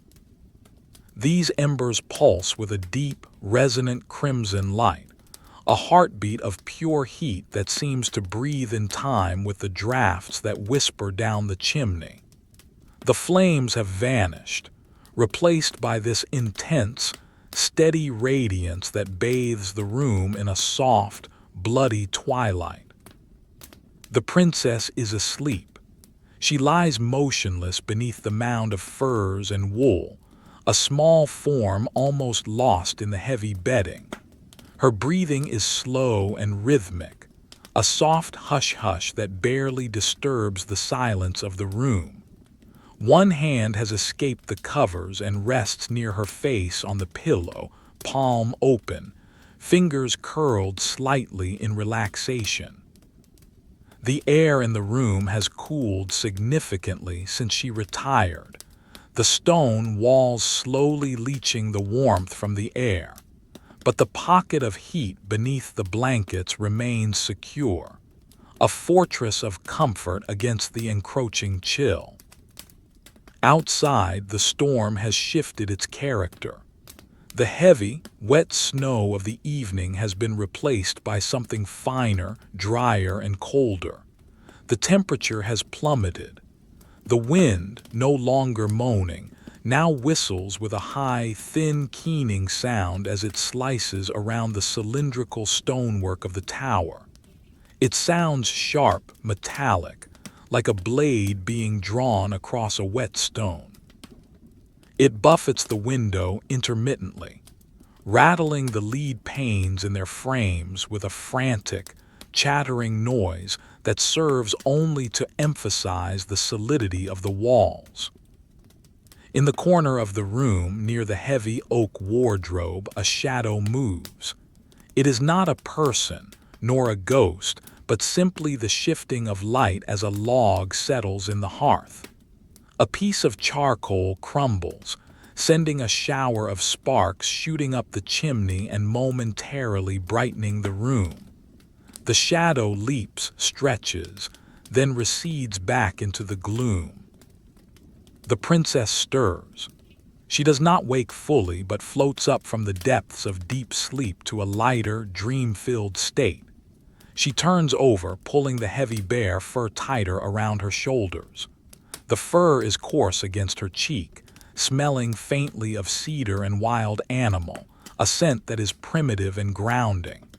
She nuzzles into it, seeking the warmth. Her dreams are simple, repetitive loops of sensation, walking through a sunlit orchard, the smell of baking bread, the feeling of warm stone underfoot. They are comforting, devoid of narrative or conflict, merely textures and feelings replayed in the safety of sleep. Time passes. It is impossible to say how much. In the tower, during a blizzard, time is measured only by the consumption of fuel. The fire burns lower. The red glow deepens to a dark maroon. The room grows colder. The frost on the window thickens, adding layer upon layer of ice until the glass is completely opaque, a wall of white crystal that blocks out even the faint gray light of the storm. Suddenly, a sound disturbs the quiet. It is not the wind. It is a soft thump from the roof above. A mass of snow, grown too heavy for the slates, has slid free and fallen to the courtyard far below. The sound is muffled by the thick stone ceiling, a dull impact that vibrates through the structure. The princess's eyes flutter open. She is awake, not fully but enough to be aware of her surroundings. She lies still, listening. The wind is the only sound now. The fire is quiet. She can feel the cold air on her face, the tip of her nose numb. She burrows deeper into the blankets, pulling them up over her head until she is in a tent of wool and darkness. Her breath creates a small, warm microclimate inside the covers. She exhales, feeling the warm air wash back over her face. She debates getting up. The fire needs tending. If she lets it go out completely, the morning will be brutally cold. The stone floor will be like ice. The water in the pitcher will freeze solid. But the bed is so warm. The contrast between the air outside the covers and the air inside is stark. She lies there for a long time, weighing the discomfort of leaving the bed against the discomfort of a frozen room later. Duty wins, as it always does. With a groan of effort, she pushes the heavy covers aside. The cold air hits her like a physical blow, a shock that instantly wakes her. She sits up, shivering violently. She swings her legs out of bed, her feet searching for the sheepskin rug she placed there the night before. She finds it, sinking her toes into the deep, soft wool. It is a small mercy. She reaches for her dressing gown, a heavy robe of quilted wool lined with flannel. It is cold, having hung on the bedpost all night. She puts it on quickly, her movements jerky with the cold. She ties the sash tight around her waist, trapping whatever body heat she has left. She finds her slippers and shoves her feet into them. She walks to the hearth. The floorboards creak loudly in the silence, kriak, sounding like pistol shots. She winces, though there is no one to hear. She reaches the fireplace. The embers are low, buried under a layer of gray ash. She picks up the iron poker. It is freezing cold to the touch. She stirs the ash, uncovering the glowing red heart of the fire. It is still alive, still hot. She takes a handful of small kindling from the basket, twigs of birch and dried heather. She scatters them over the coals. They smoke for a second, then catch with a soft whoosh, flaring up brightly. The sudden light makes her squint. She adds larger pieces of wood, split logs of pine that catch quickly.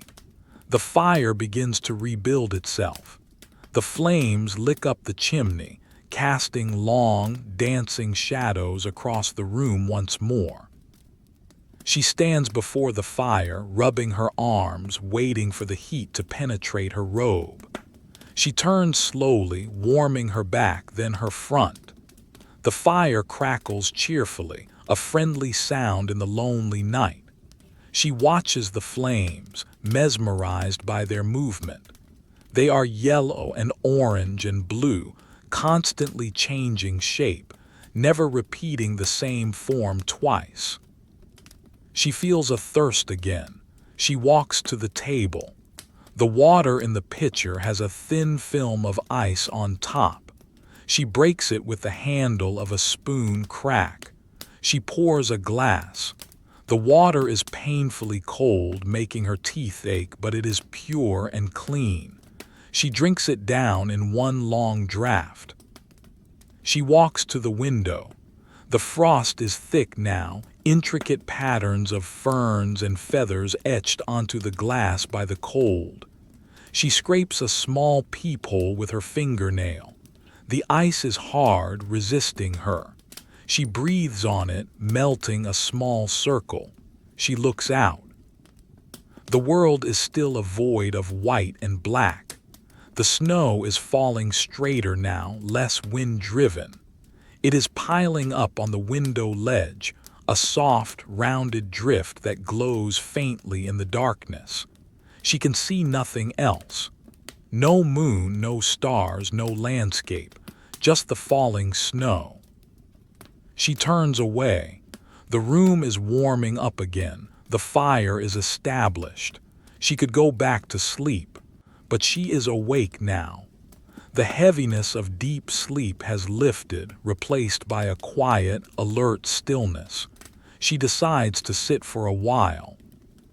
She moves to her chair by the fire. She pulls the wool shawl from where she left it and wraps it around her shoulders, over her dressing gown. She tucks her feet up under her. She stares into the flames. Her mind begins to wander. She thinks about the seasons. She thinks about the spring that will come eventually. She imagines the snow melting, the water running in rivulets down the mountainside, the green shoots of grass pushing up through the mud. She imagines the birds returning, their songs filling the air that is now so silent. She imagines the sun, warm on her face. It seems like a fantasy, a story from a book. The winter feels eternal, the only reality that has ever existed. She looks at her hands. They are dry from the cold. She rubs them together, the friction creating a dry, rustling sound. She looks around the room. It is her entire world. The bed, the wardrobe, the table, the chair. These four objects define her existence. She knows every scratch on the wood, every thread in the tapestry. She knows the way the light hits the corner of the ceiling at noon, and the way the shadows lengthen in the evening. It is a small world, but it is hers. She feels a sense of peace settle over her. It is not happiness exactly. It is something quieter, more durable. It is contentment. It is the absence of want. She has everything she needs. She is warm. She is fed. She is safe. She closes her eyes again. She listens to the fire, pop, hiss, crackle. She listens to the wind, whoosh, moan, whistle. She listens to her own breathing. In, out, in, out. She begins to drift again. Her head nods forward.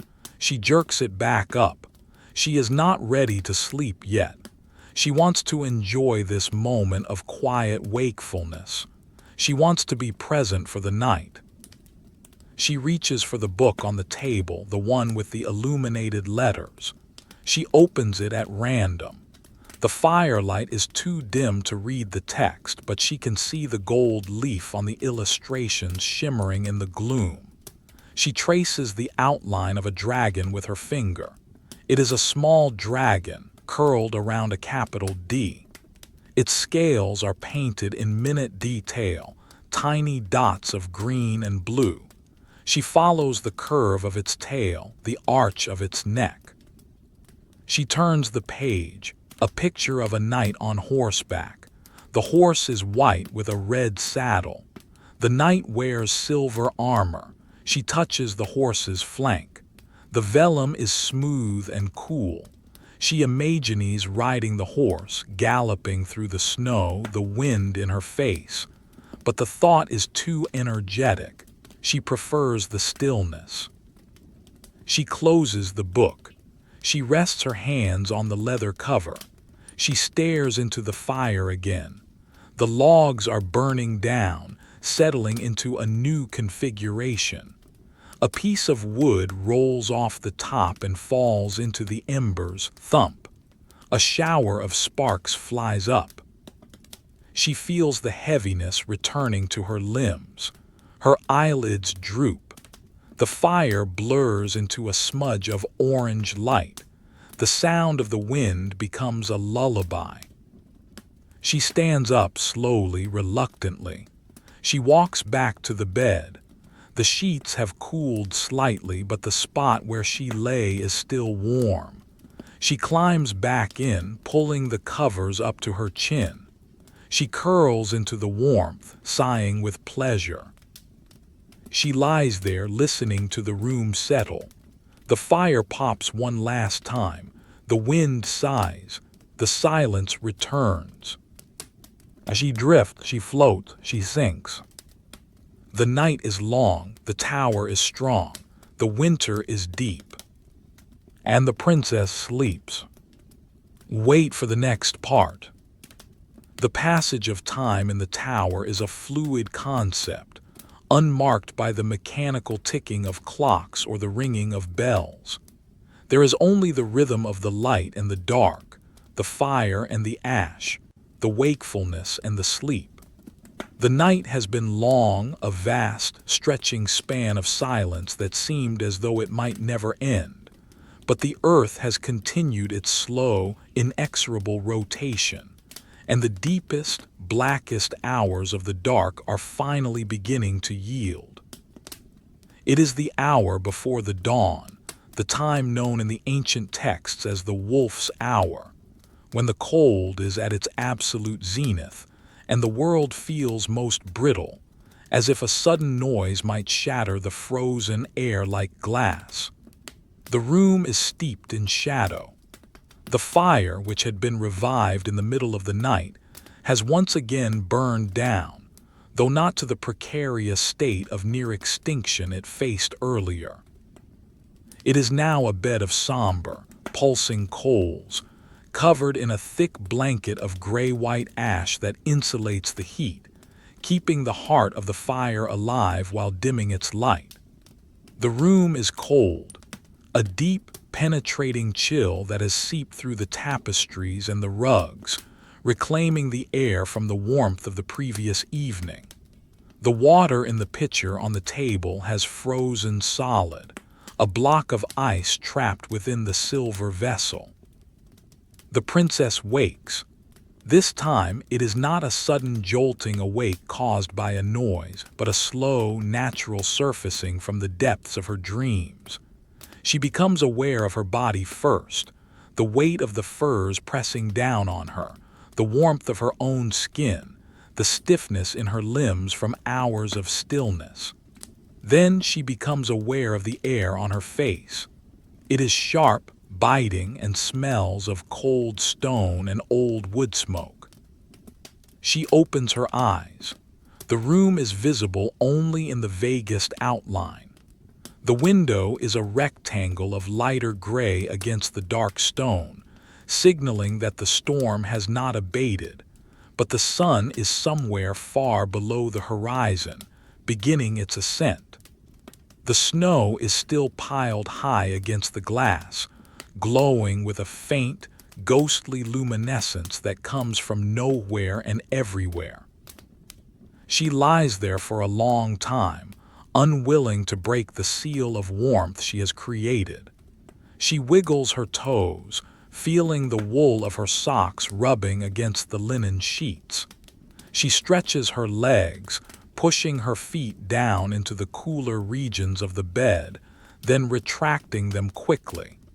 It is a game of sensation, a way to test the reality of the morning. Eventually, the inevitability of the day takes hold. She must rise. She must tend the fire. She must break the ice. She must begin the slow, deliberate dance of survival that constitutes her life in the tower.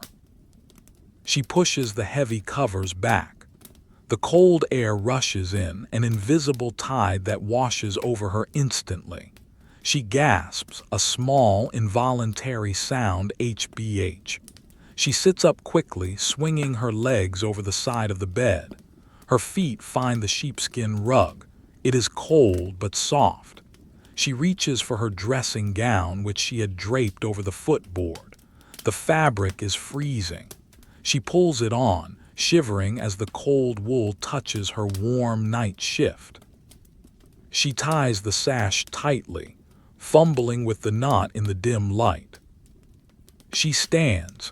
Her knees crack, pop, a sound that seems startlingly loud in the quiet room. She walks to the hearth. The floorboards are icy beneath the thin soles of her slippers. She can feel the chill radiating up through the leather, numbing her soles. At the fireplace, she kneels on the stone apron. The stone here is still faintly warm, holding the memory of the fire. She picks up the iron poker. It is cold enough to burn. She breaks the crust of ash on the coals. The gray dust flies up in a small cloud smelling of dry minerals.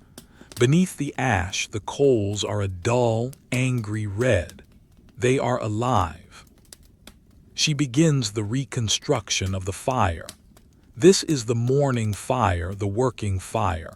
It must be hotter, brighter, and faster than the night fire. She takes a handful of birch bark from a separate basket. The bark is paper-thin, peeling in curly strips, silver on the outside and pinkish-brown on the inside. It is dry as bone. She places it directly onto the red coals. It smokes for a second, a thin white wisp, and then catches with a sudden, audible whoosh. A bright yellow flame leaps up, illuminating her face and casting long, frantic shadows against the wall behind her. She feeds the flame with small twigs of pine, snapping them in half with her hands, snap, snap, to release the scent of resin. The pine catches quickly, the sap sizzling and boiling in the heat. Next, she adds larger sticks, pieces of split maple that have been drying in the tower for 2 years. They are hard and dense. She arranges them in a pyramid shape, a structure designed to draw air upwards and feed the combustion. She watches as the flames lick at the maple, blackening the wood before engulfing it. Finally, she adds 2 medium-sized oak logs, placing them on either side of the pyramid to sustain the heat for the hours to come. She remains kneeling until the fire is roaring, the draft roaring up the chimney with a low, throaty rumble. The heat hits her face, flushing her skin, melting the numbness in her nose and cheeks. It is a violent, welcome warmth. She holds her hands out to it, palms forward, fingers spread wide. She watches the blood return to her fingertips, turning them from pale white to a healthy pink. Satisfied that the fire will hold, she stands and turns to the room. The light from the hearth has pushed back the shadows, revealing the familiar geography of her confinement. The table, the chair, the chest, the wardrobe. Everything is exactly where she left it. There is a profound comfort in this stasis. Nothing changes here unless she changes it. She walks to the table to inspect the water pitcher. As she suspected, it is frozen. She taps the side of the silver pitcher with her knuckle. Tink, tink. The sound is solid, dull. She cannot pour from it. She picks up the pitcher. It is heavy, the weight of the ice shifting slightly inside. She carries it to the hearth and places it on the stone hob just to the side of the flames. It is not close enough to damage the silver, but close enough for the heat to radiate into the metal. She will have to wait for the ice to melt. While she waits, she attends to the window. She walks to the embrasure, wrapping her arms around herself.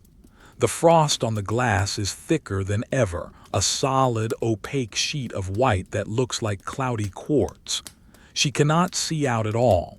She places her palm flat against the center of the pane. The cold is intense, stinging. She holds it there, counting to 20. 1, 2, 3. Slowly, a circle of clarity begins to form. The ice turns to slush, then to water, running down the glass in slow, jerky rivulets. Through the melt hole, she looks out. The sky is a heavy, bruised purple, transitioning to a slate gray in the east. The snow has stopped falling for the moment, or perhaps it is just too fine to see in the low light. The landscape below is a sculpture of white. The trees are mere mounds. The valley floor is a smooth, unbroken sheet. The wind is still blowing, kicking up plumes of snow from the drifts, creating wraith-like swirls that dance across the nothingness. It is a desolate, hostile world, beautiful in its absolute rejection of life. She turns away, grateful for the stone walls. She returns to the pitcher. The heat has done its work. The ice has loosened. She can hear water sloshing inside. She pours a small amount into the metal basin that sits on the washstand. The water is slushy, filled with shards of ice, but it is liquid. She washes her face. She cups the freezing water in her hands and splashes it over her skin. The shock is immediate and electric. It wakes her completely, banishing the last vestiges of sleep. She gasps, scrubbing her cheeks with her palms. She grabs the rough linen towel hanging on the rack and buries her face in it, rubbing vigorously to generate friction and heat. The linen is coarse, exfoliating her skin, leaving it tingling and alive. She feels renewed. The lethargy of the night is gone. Now she needs sustenance. Not food, not yet. She needs something warm to drink, a hot infusion to warm her from the inside out. She goes to the small cupboard where she keeps her herbs. It is a wooden box with many small drawers, each labeled in fading ink. She pulls open a drawer labeled mentha. Inside, dried mint leaves lie in a crumbling heap, brittle and dark green. She pinches a small amount, crushing the leaves between her fingers. The scent is powerful, sharp, sweet, and clean.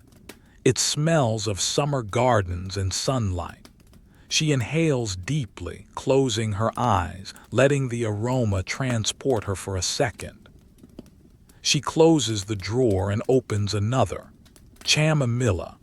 Dried daisy heads, yellow and white, looking like tiny, preserved suns.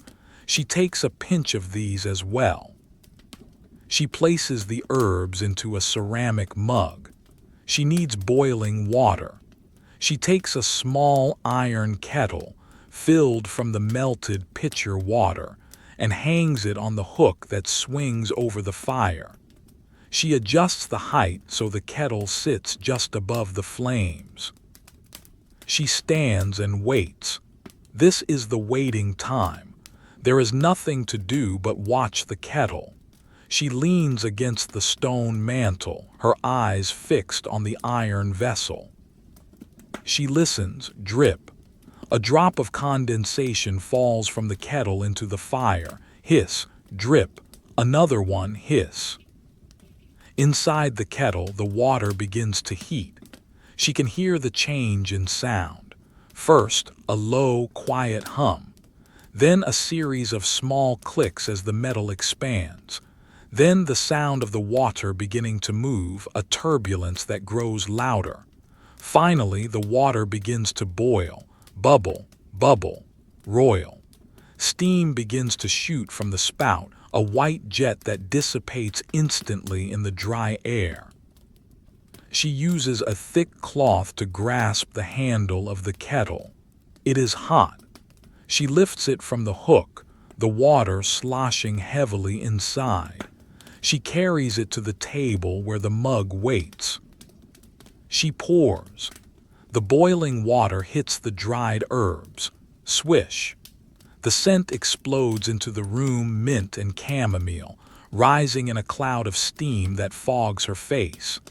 The leaves swirl in the turbulent water, rehydrating, expanding, turning the water a pale, golden green. She sets the kettle down on a trivet. She wraps her hands around the ceramic mug. It is hot, almost too hot to hold, but the heat seeping into her cold palms is exquisite. She brings the mug to her nose and breathes in the steam. It warms her nasal passages, her throat, her lungs. It is a healing vapor. She carries the mug to her chair. She sits, arranging her robes, settling in. She does not drink yet, it is too hot. She holds the mug against her chest, using it as a hot water bottle. She looks at the fire. The room is brighter now. The gray light from the window has strengthened, mixing with the orange firelight to create a strange, dual-tone atmosphere. The shadows are less deep, more defined. The day has officially begun. It will be a day exactly like the one before. There will be the counting of supplies. There will be the sewing. There will be the reading. There will be the staring at the snow. And there will be the silence. The princess takes a sip of the infusion. It is scalding, but she manages a small swallow. The liquid burns pleasantly all the way down to her stomach, radiating warmth outward to her limbs. It tastes of earth and grass and sweetness. She looks at the tapestry on the opposite wall. A hunter with a bow, frozen in the act of releasing an arrow at a stag that will never be hit. She has looked at this hunter for 1,000 mornings. She knows the stitch count of his tunic. She knows the shade of green of the leaves behind him. He is her companion, silent and unchanging. She takes another sip. The tea is cooling slightly, becoming more drinkable. She relaxes into the chair. The tension of the cold morning leaves her shoulders. She thinks about the larder downstairs. She will need to bring up more wood later. She will need to bring up more flour. The thought of the physical exertion is welcome. It will break up the day. It will keep her warm. But that is for later. For now, there is only the tea, the fire, and the gray dawn. She watches a dust mote dancing in a shaft of light that has managed to pierce the gloom. It floats up, caught in a thermal current from the fire, swirling higher and higher until it disappears into the shadows of the ceiling rafters. She wonders where it came from. A piece of wood, a fiber of wool, a flake of skin. It is a tiny piece of the tower's history floating in the air. She finishes the tea, draining the mug until only the soggy dregs of the leaves remain at the bottom. She stares at the pattern the wet leaves make. It looks like a mountain range, or perhaps a cloud formation. A fortune teller might see a destiny there. The princess sees only wet leaves. She sets the mug down on the side table. Clink. She rises from the chair. The day awaits. It is a vast, empty canvas of time that she must fill with minute, careful strokes. She walks to the center of the room and stretches her arms high above her head, reaching for the beams, her fingertips brushing the empty air. She takes a deep breath, filling her lungs with the mixed scents of mint, wood smoke, and cold stone. She is ready. The sun has risen, invisible behind the storm clouds, but present nonetheless. The world is gray. The tower is gray. But inside there is fire and there is life. She turns towards the heavy oak chest at the foot of her bed. It is time to dress for the day.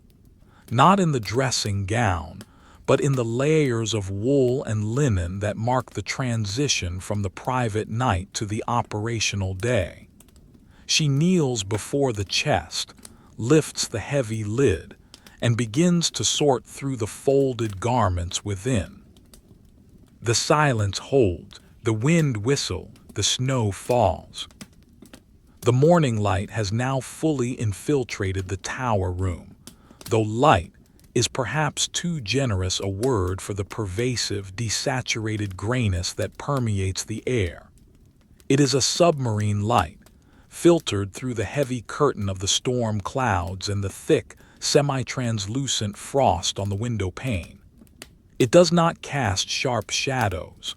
Rather, it seems to dissolve them, rendering the room in a flat, uniform tone of slate and stone. The vibrant orange of the fire is the only counterpoint to this monochrome world, a localized sun trapped in the stone hearth, warring gently against the encroaching gray. The princess kneels before the great oak chest at the foot of her bed. The lid is heavy, a solid slab of timber bound with iron straps that have blackened with age. She lifts it with both hands, the hinges groaning a low, dry note of protest, crrrriac, that resonates briefly in the stillness. As the chest opens, a puff of air escapes from within, carrying the preserved scent of another season. It smells of dried lavender flowers, of cedar shavings, of peppercorns scattered to deter moths, and of the deep, lanolin richness of raw wool.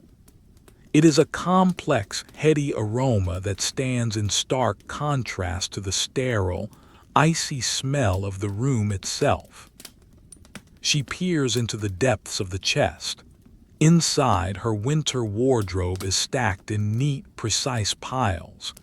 There are tunics of heavy linen, gowns of felted wool, shawls of knitted goat hair, and stockings of thick, gray yarn.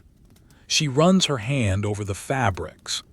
They are cold to the touch, having been stored away from the direct heat of the fire, but they promise warmth once they are worn. The texture of the cloth is rough and substantial under her fingertips. These are clothes meant for survival, for endurance, for the long wait of the winter. She selects her garments for the day with the care of a general selecting armor.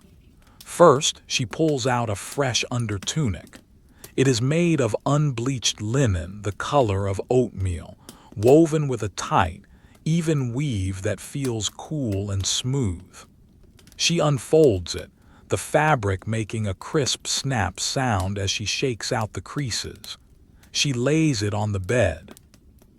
Next, she chooses a gown. Today, she selects a garment of deep forest green wool. It is a heavy dress, lined with a thinner layer of linen to prevent the wool from scratching the skin. The green is dark, almost black in the dim light, reminiscent of the pine needles that are currently buried under feet of snow outside. The bodice is fitted, designed to be laced tight to trap body heat, while the skirts are voluminous, pleated to fall in heavy folds around the legs.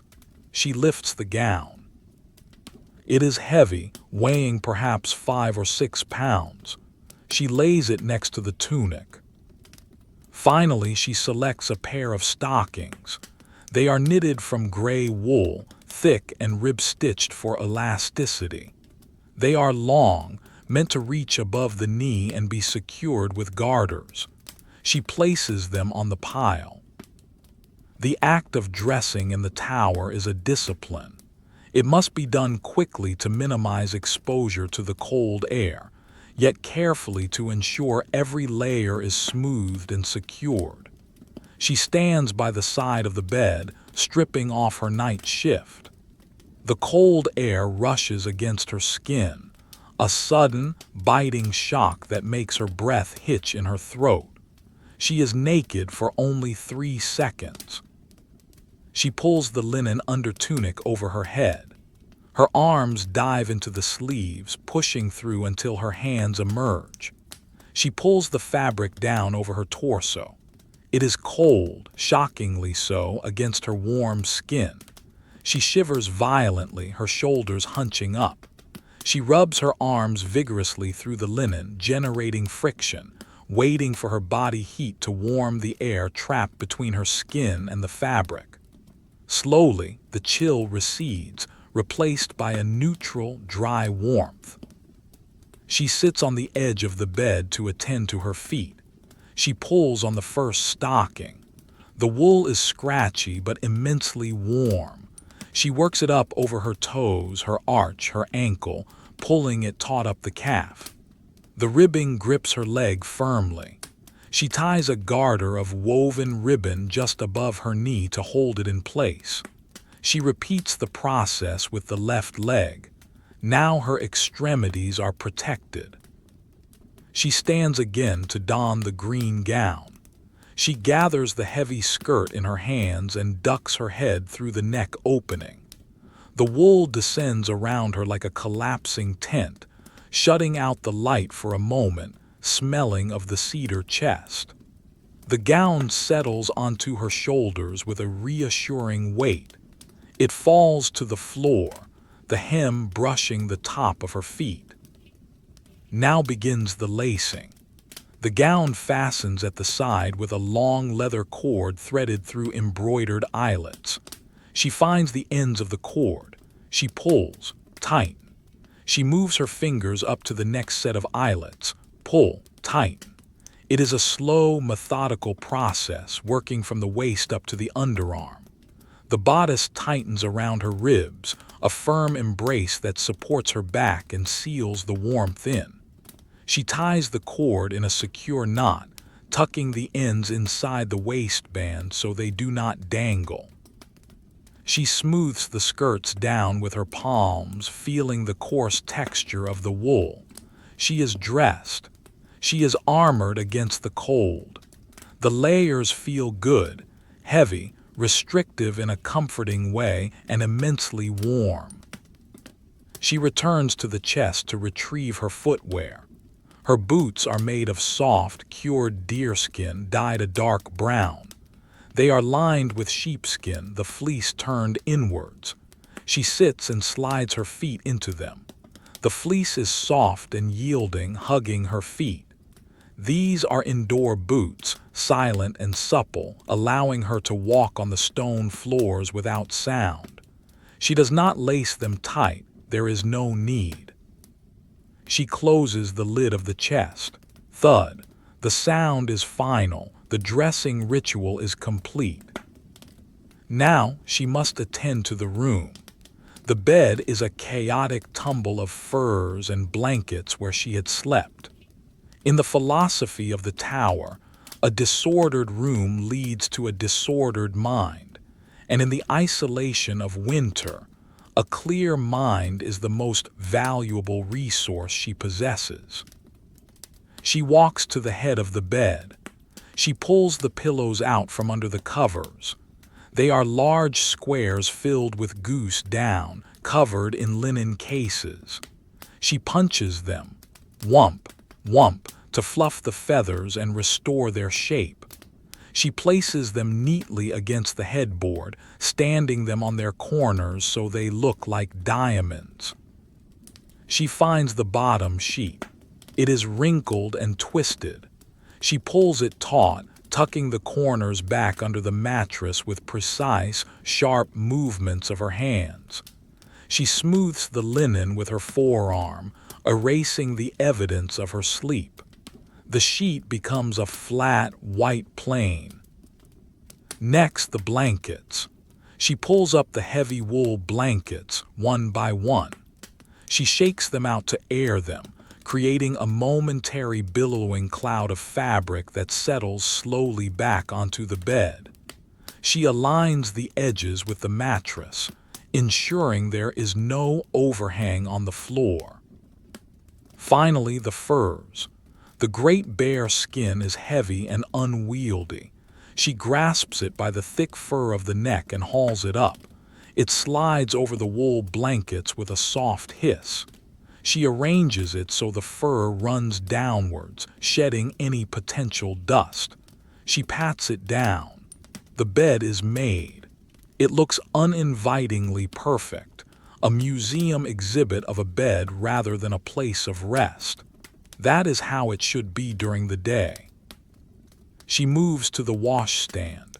The water in the basin is now tepid and gray from her morning ablutions. She cannot leave it there. She picks up the basin, carrying it carefully to the slop pail that stands in the far corner. She pours the water out. Splash. The sound is wet and messy. She wipes the basin dry with a cloth, polishing the metal until it shines dully in the firelight. She places the cloth on the drying rack near the fire. She looks around. The floor needs sweeping. Even in a sealed tower, dust accumulates, dust from the wood, lint from the wool, ash from the fire. She goes to the small closet near the door and retrieves a broom. It is a simple tool, a bundle of stiff birch twigs bound to a hazel handle. She begins to sweep. She starts at the perimeter of the room near the walls and works her way inwards in a spiral. The sound of the broom on the stone floor is a rhythmic scritch-scratch, scritch-scratch. It is a dry, abrasive sound. She watches the dust she collects.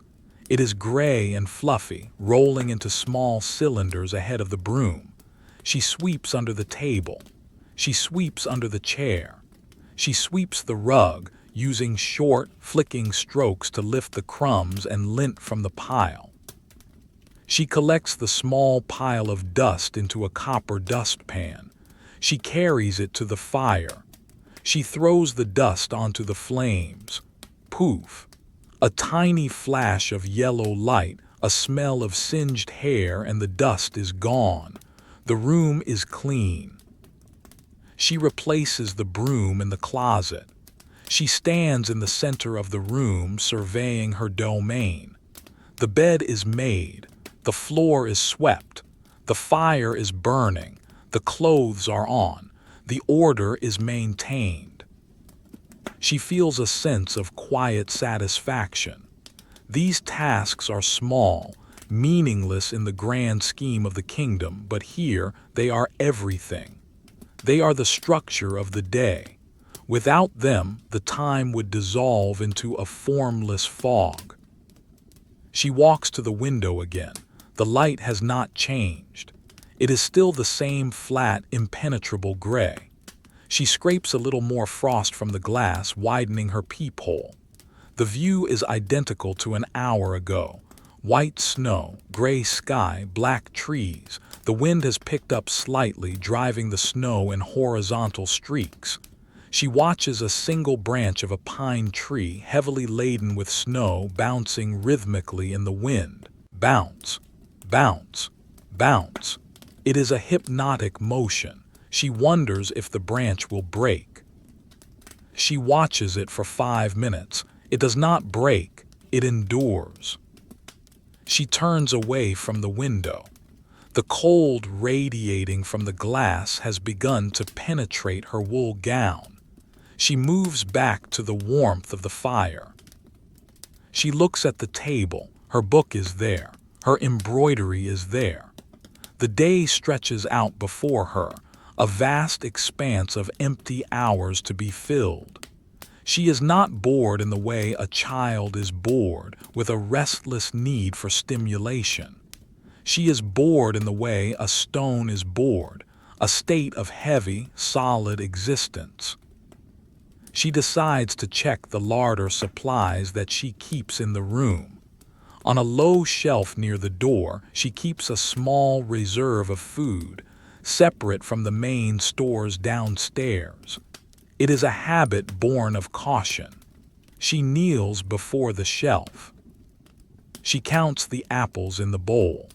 1, 2, 3, 4, 5. They are wrinkling slightly, their skin turning leathery, but they are still firm. She checks the jar of honey. She tilts it to the side. The amber liquid moves slowly, a sluggish wave of gold. It is crystallizing at the bottom, turning into a sugary solid. That is good. It means it is pure. She checks the small sack of dried nuts, walnuts and hazelnuts gathered from the forest in the autumn. She opens the drawstring. She runs her hand through the nuts, the hard shells clicking against each other like dice.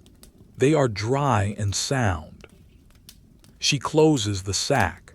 She stands up. The inventory is complete. Nothing has been eaten by mice. Nothing has rotted. The status quo is preserved.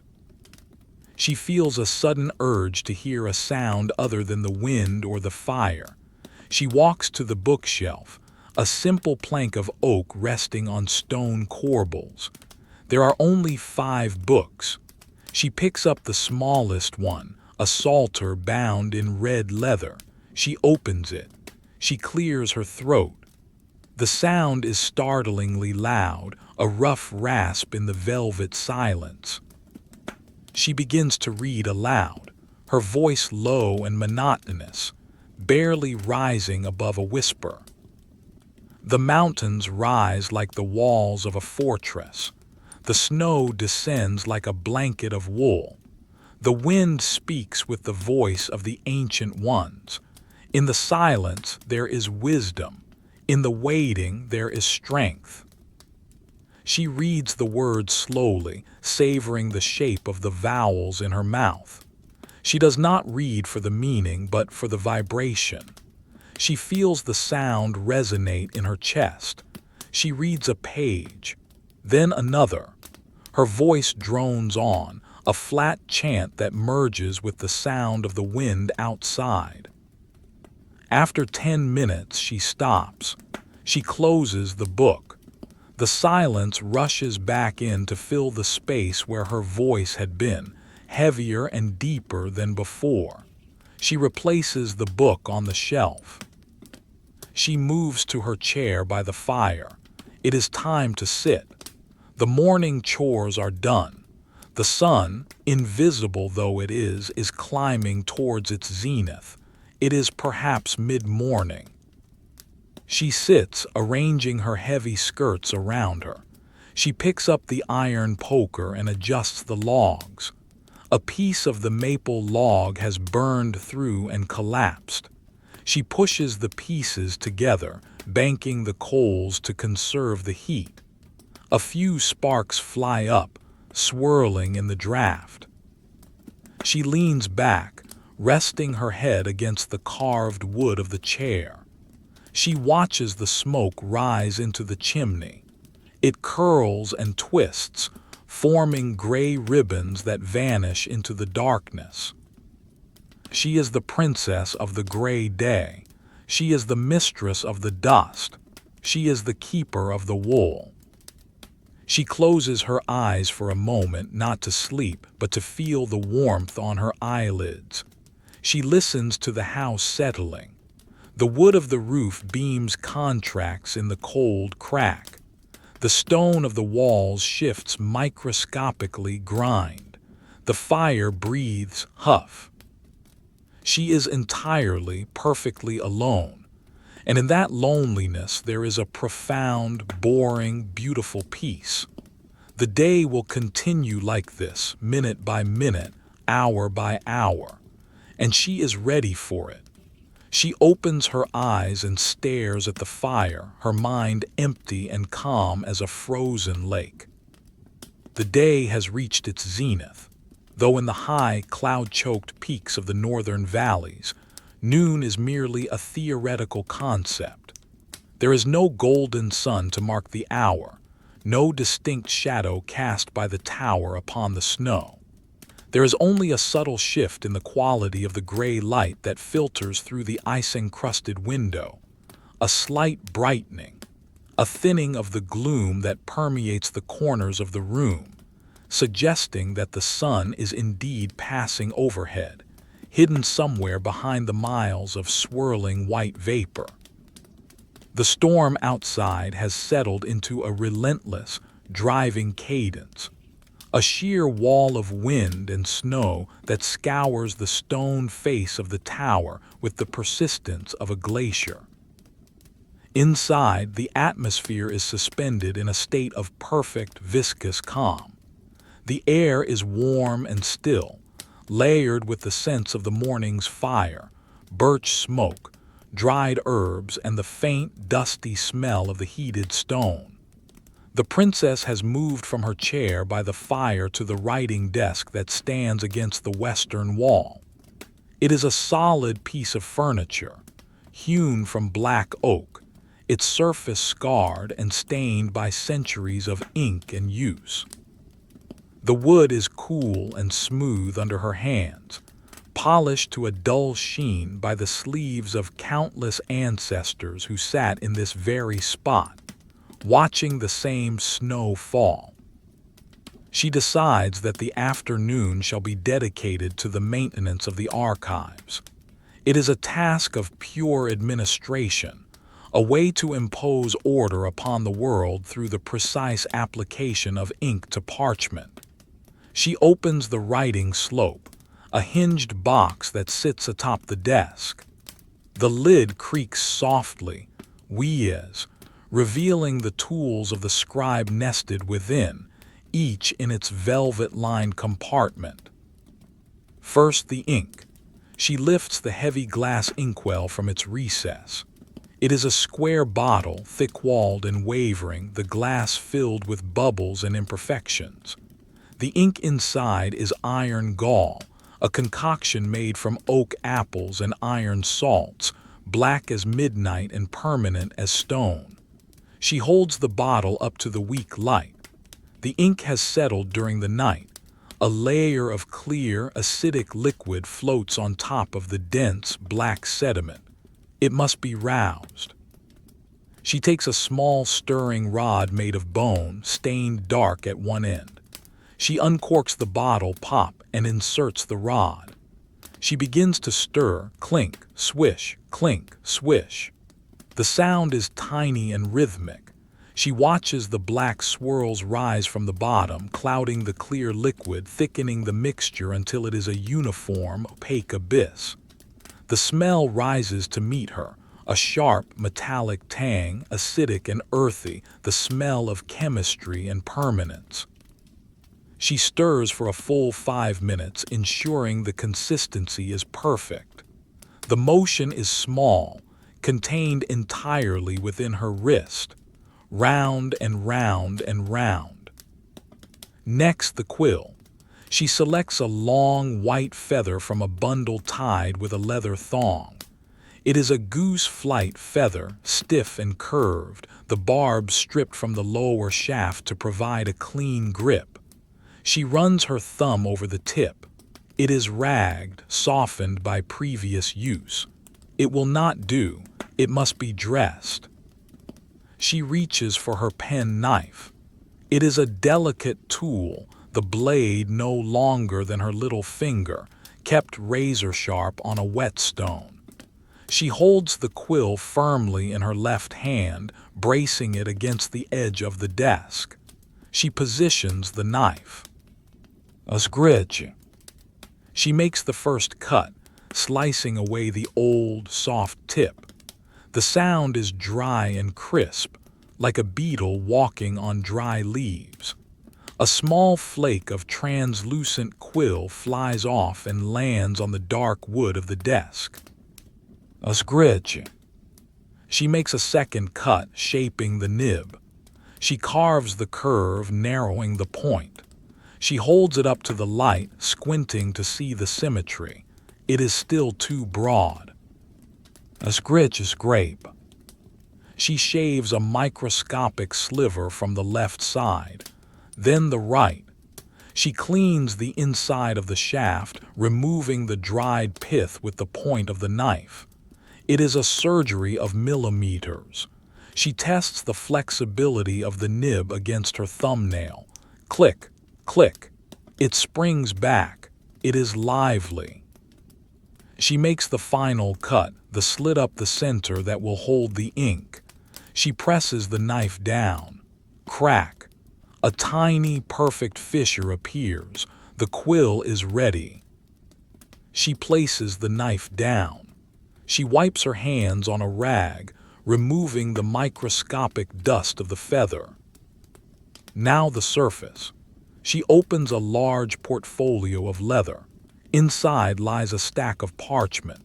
It is sheepskin scraped and stretched until it is creamy white, almost translucent.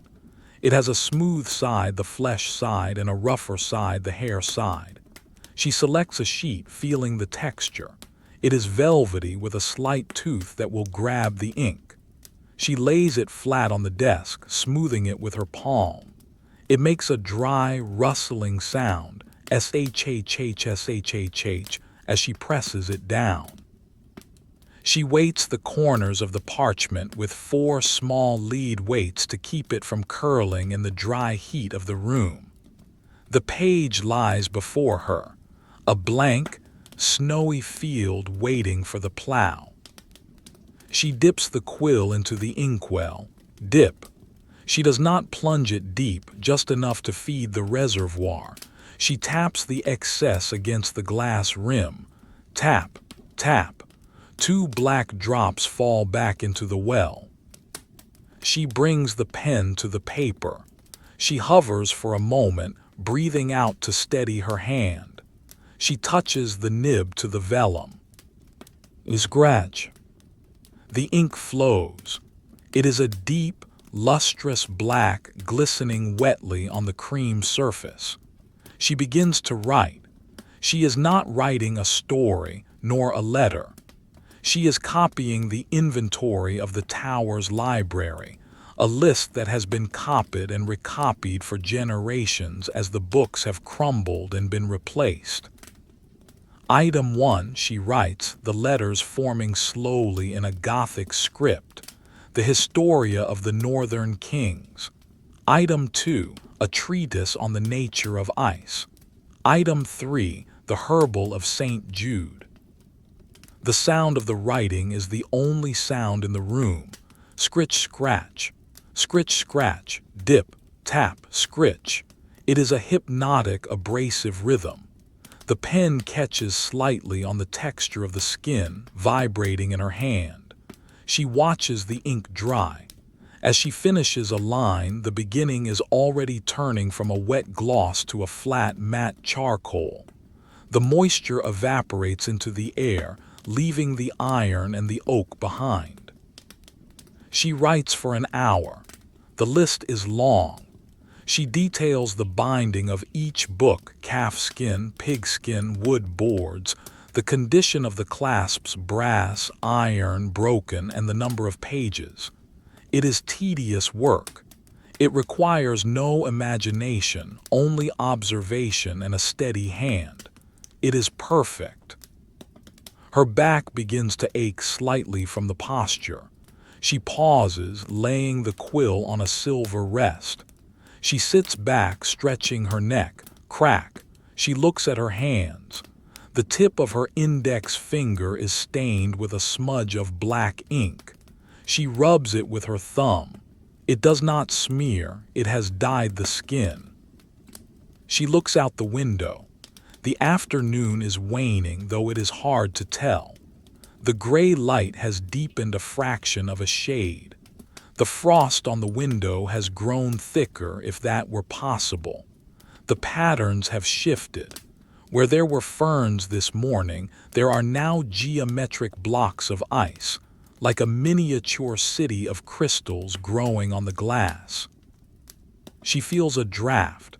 The fire has burned down again. It is a constant cycle, a hungry beast that must be fed. She stands up, her joints stiff.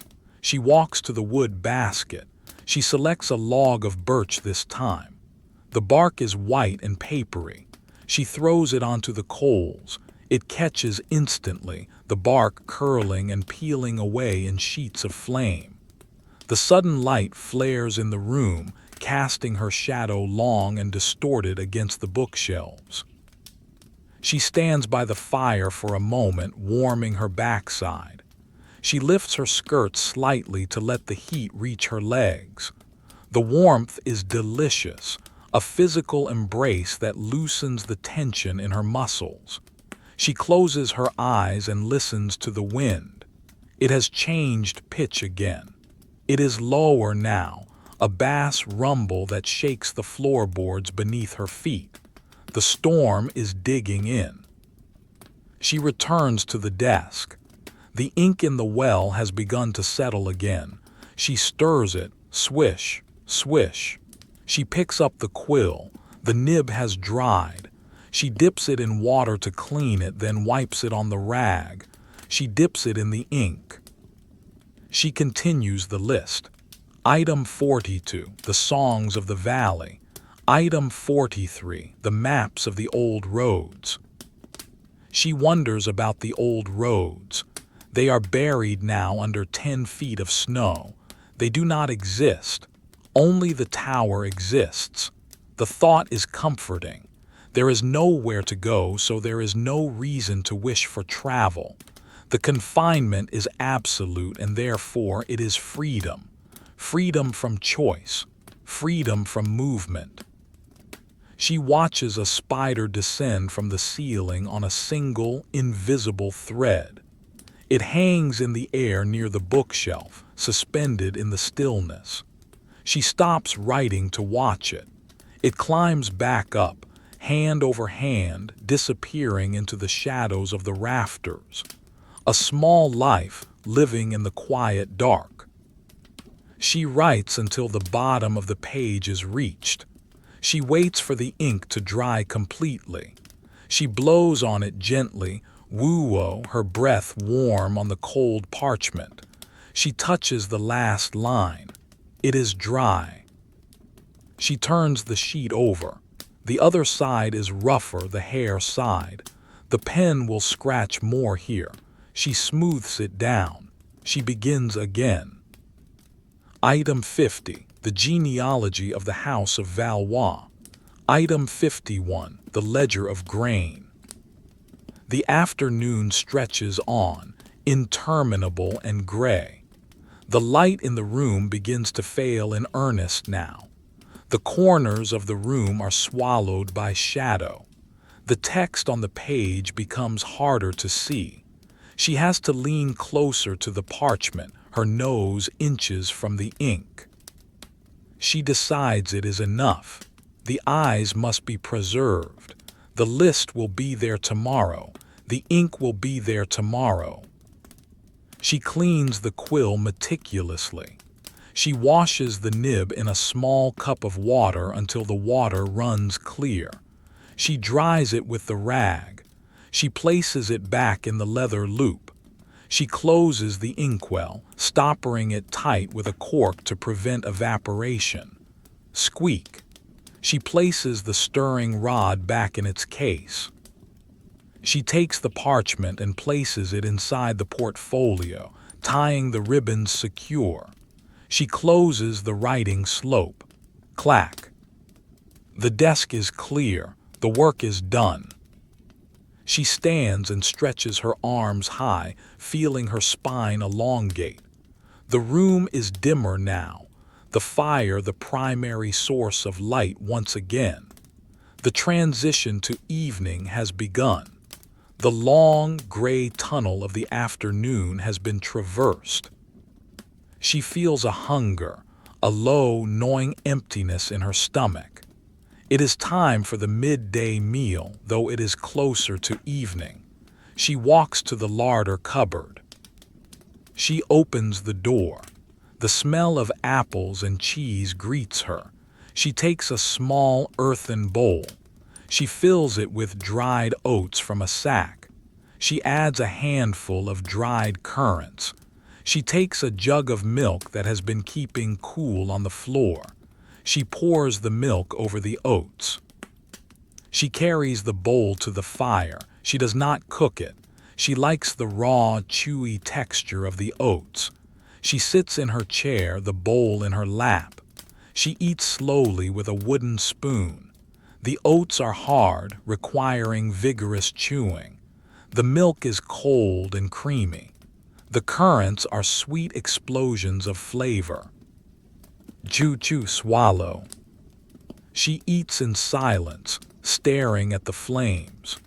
She watches a log break apart, revealing a cavern of glowing red crystals inside. She imagines shrinking down and walking into that cavern, into the heat, into the heart of the fire. She scrapes the bottom of the bowl, scrape, scrape. She licks the spoon clean, she sets the bowl on the floor. She is full, she is tired. The writing has exhausted her mind, the cold has exhausted her body. She pulls the shawl tighter around herself. She looks at the window. It is dark gray now, almost black. The night is returning. The brief, dim interlude of the day is ending. The cycle continues. She stays in the chair, not moving, not thinking, just being. She is a statue of velvet and bone, resting in a tower of stone, surrounded by a world of ice. She breathes in the smoke and the lavender. She breathes out the day. She waits for the true dark. She waits for the stars that will not be seen. She waits for the silence to deepen. The transition from the sullen, slate-gray afternoon to the absolute obsidian of night is not a sudden event in the tower, but a slow, suffocating gradient. The light does not fade so much as it dissolves, the molecules of grayness losing their cohesion and sinking into the rising tide of shadow that wells up from the floorboards and the corners of the room. The window, which for a few hours had been a milky, opaque eye looking out onto a void of swirling white, now darkens steadily, returning to its nocturnal state as a black mirror, reflecting only the interior of the chamber and the ghost of the fire. The princess sits in the deepening gloom, her hands resting idly in her lap. She does not rush to light the candles.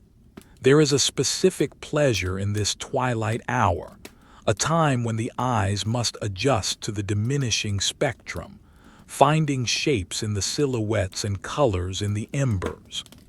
The room feels smaller now, the ceiling lost in the darkness above, the walls drawing closer like the curtains of a bed.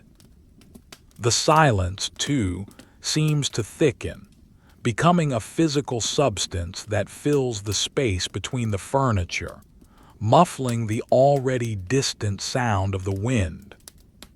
Finally, when the only light remaining is the deep, bloody pulse of the hearth, she decides to act. She rises from her chair, the heavy wool of her green gown rustling softly, swish, swish, against the rush matting. Her movements are economical, practiced. She knows the location of every object in the room by heart. She could navigate this space blindfolded, guided only by the heat of the fire and the draft from the window. She moves to the side table where the candelabra stands. The wax from the previous night has hardened into chaotic, frozen cascades of yellow-white. She picks up a small metal tool, a scraper made of brass. She begins the nightly maintenance of the lights. A scrape. She runs the edge of the tool along the iron rim of the candle holder. A curl of wax peels away, translucent and brittle. It falls to the table with a tiny tink. A scrape chip. She works her way around the first socket, removing the old wax. It is satisfying work. The wax yields to the metal, coming away in satisfying chunks. She collects the scraps in her palm. They are cold and waxy, warming slightly from the heat of her skin. She molds them into a small ball, kneading the wax until it is pliable. She removes the stubs of the old candles, twisting them free from the iron spikes. She places them in a separate basket to be melted down later. Nothing is wasted. The wicks are black and carbonized, crumbling at the touch. She opens the walnut chest again. The smell of beeswax and honey rises to meet her. She selects 3 fresh candles, their surfaces smooth and pristine, the color of heavy cream. She places them into the clean sockets. Twist, push. They stand tall and straight, 3 soldiers against the dark. She lights them using a spill from the fire. The flame catches the fresh wicks instantly. FFFT. The light blooms soft and golden, pushing the shadows back to the periphery. The room is reinstated. The tapestries regain their colors. The silver on the dressing table gleams. With the light restored, the princess turns her attention to the evening meal. Unlike the cold, austere lunch of oats and fruit, the evening meal must be hot. It must be liquid. It must be restorative. She walks to the hearth. On the iron hook suspended above the low embers at the side of the fire hangs a heavy cast-iron pot. It has been there all day, slowly absorbing the ambient heat, its contents macerating in the warmth. It contains a pottage of lentils, dried onions, and salted ham hock. It is a thick brown stew, the color of the earth. She uses a thick woolen cloth to grasp the handle of the pot. She swings it out over the main body of the fire. The coals are hot now, fed by the birch logs of the afternoon. She lowers the pot slightly. As she waits, slowly the pottage begins to wake up. At first, there is only a slow, sluggish movement of the surface. Then a bubble forms in the center, a thick, viscous dome of liquid that rises, holds for a second, and then bursts with a wet plop. Steam begins to rise, carrying the scent of the meal into the room. It smells of savory salt, of deep cooked onions, and the earthy mineral scent of the lentils. It is a heavy, comforting smell, the scent of safety. She takes a long wooden spoon and begins to stir. The stew is thick, offering resistance to the spoon. She feels the drag of the lentils against the wood, round and round. She scrapes the bottom of the pot to ensure nothing sticks. Scrape, scrape. The sound is dull and rhythmic. The steam warms her face, moistening her skin, which has been dried by the fire. She stirs for 20 minutes. There is no hurry. The lentils must be broken down, the flavors melded completely. She watches the surface of the stew, mesmerized by the slow eruption of the bubbles. Bloop, bloop, plop. It is a geological process in miniature, a landscape of brown lava. When the stew is piping hot, bubbling vigorously, she swings the pot back to the side. She takes a deep earthenware bowl from the shelf. She ladles the pottage into the bowl. It pours slowly, a thick, rib-sticking stream. She fills the bowl to the brim. She carries the bowl to the table. She places it on a wooden trivet to protect the wood. She retrieves a hunk of the hard rye bread from the larder. She breaks it into chunks with her hands, the crust cracking loudly, crack showering a few crumbs onto the floor. She drops the bread into the stew. She sits. The chair creaks as she settles her weight. She wraps her shawl around her shoulders. She picks up her spoon. As she eats, the soup is scalding hot. She blows on the first spoonful, woo-oh, watching the steam swirl away. She puts it in her mouth.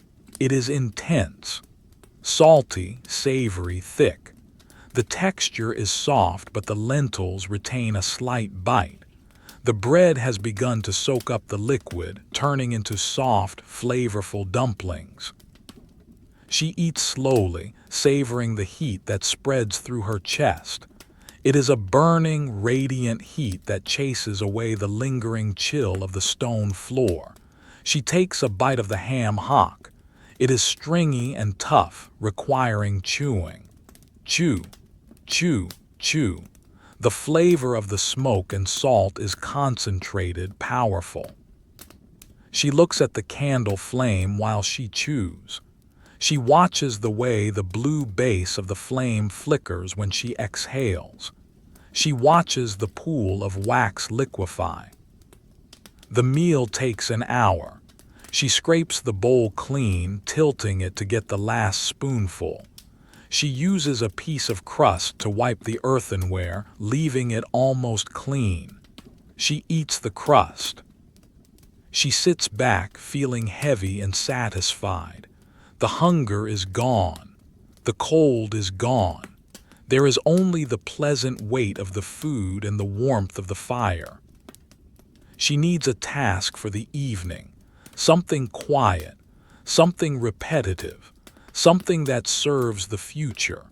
She remembers the small bag of dried lavender she brought up from the garden in late summer.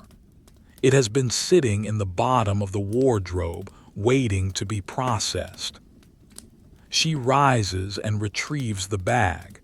It is made of muslin, tied with a string. She brings it to the table, clearing away the bowl.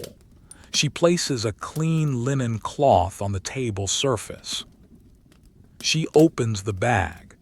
The scent explodes into the room, a sharp, floral, camphoraceous smell that cuts through the savory aroma of the stew. It smells of sunshine and bees and dry heat. It is a memory of August trapped in a bag. She pours the contents onto the cloth. A pile of gray-blue flower heads and brittle stalks spills out. It is a dusty, dry heap. She begins the process of stripping the buds. She picks up a stalk in her left hand. With the thumb and forefinger of her right hand, she runs down the stem against the grain of the flowers. Zip! The tiny buds fall off onto the cloth. Zip! She discards the bare stem into a small pile. Pick up, zip, discard, pick up, zip, discard. The sound is a soft, dry friction. The motion is precise. Her fingers become coated in a fine gray dust, the essential oils of the plant. She rubs her fingertips together, releasing more scent. The room begins to smell like a perfumery. She works her way through the pile. It is a large pile. There are hundreds of stalks. She does not count them, she simply processes them. One by one, the pile of stems grows, the pile of buds grows. Outside, the wind picks up again. It howls around the corners of the tower, a high, lonely sound that seems to be searching for a way in. It rattles the door to the stairwell. Thud, thud. The princess does not look up. She knows the door is locked. She knows the walls are thick. The noise only serves to make the lavender-smelling task feel more intimate, more protected. She imagines the garden where these flowers grew. It is buried under snow now. The bushes are brittle skeletons. But here, on the table, the summer survives. It is a small victory against the winter. After an hour, the task is done. The stems are gone. All that remains is a mound of pure, fragrant buds. She gathers the corners of the linen cloth and lifts the pile. She pours the buds into a clean ceramic jar. They tumble in with a sound like pouring sand. S-H-H-H-H-H-H. She places the lid on the jar. Clink. She wipes the table down. She throws the stems into the fire. They flare up instantly, burning with a bright, crackling flame and releasing a final burst of scented smoke. She washes her hands in the basin. The water is cold again, but she does not mind. She scrubs the lavender oil from her skin, though the scent lingers, faint and sweet. She returns to her chair. The evening is wearing on. The candles have burned down by an inch. The fire has settled into a deep, glowing bed of coals, perfect for gazing. She feels a profound sense of boredom. It is a boredom so deep it feels like meditation. Her mind is empty of thought. There is no anxiety. There is no plan. There is only the sensation of the wool against her neck, the heat on her shins, the smell of the room. She stares at the fire. She picks a single coal, a glowing cube of red heat, and watches it. She watches it turn from bright orange to deep crimson. She watches a layer of white ash form on its surface, dimming the light. She watches it crumble, breaking into two smaller pieces. She wonders about the nature of fire. It is eating the wood. It is breathing the air. It is alive in a way. It is her only companion. She feels a strange affection for it. She reaches for the poker and adjusts the logs. She moves a piece of unburnt wood into the center of the heat. It begins to smoke. She watches the smoke curl up, gray and serpentine. She leans her head back against the chair. Her eyes feel heavy. The food, the heat, the repetitive work, it all conspires to pull her down into drowsiness. But it is not time for bed yet. It is too early. To sleep now would be to wake in the deep dark. She decides to polish the silver buttons on her spare riding coat. She does not ride in the winter, but the coat must be maintained. She walks to the wardrobe and pulls out the heavy woolen coat. It is dark blue, thick and heavy. It has 2 rows of silver buttons running down the front. They are tarnished, dull and yellowed by the air. She brings the coat to the chair. She places a small tin of polishing paste and a soft rag on the side table. The paste smells of ammonia and chalk. She dips the rag into the paste. She applies it to the first button. She rubs, rub, small circles. The cloth turns black with the oxidation. The button begins to shine. She wipes it clean with a fresh corner of the rag. It gleams, reflecting the firelight like a tiny mirror. She moves to the next button. Rub. There are 20 buttons. Button 1, clean. Button 2, clean. Button 3, clean. She focuses entirely on the metal. She looks for her own reflection in the convex surface. It is distorted, a tiny fisheye view of her face and the room behind her. The wind buffets the window. A sudden gust hits the glass with a thump as if a bird had flown into it. She pauses, her hand frozen on the button. She listens.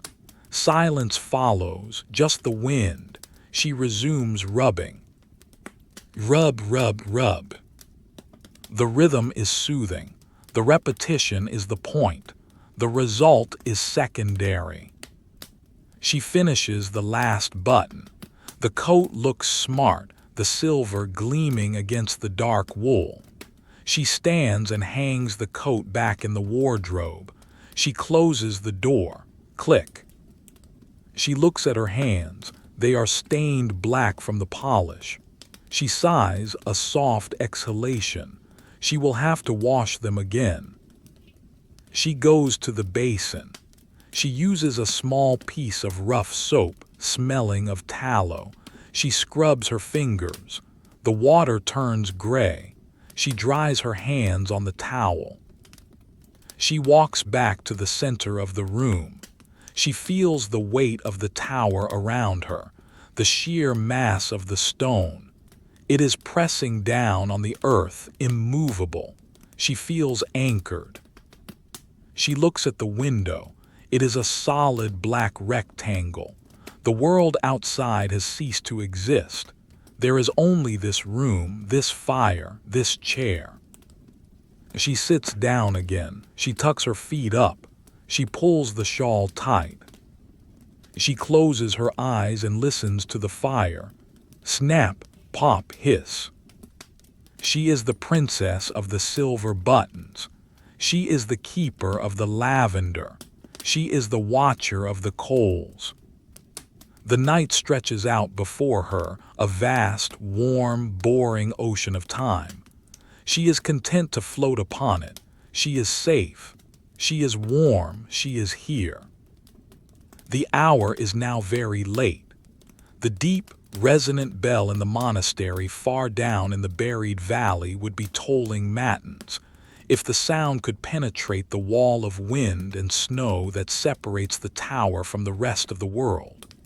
But here, in the high, stone-walled chamber, there is no sound of bells. There is only the low, continuous vibration of the storm, a sound that has ceased to be a noise and has become the very atmosphere of the room.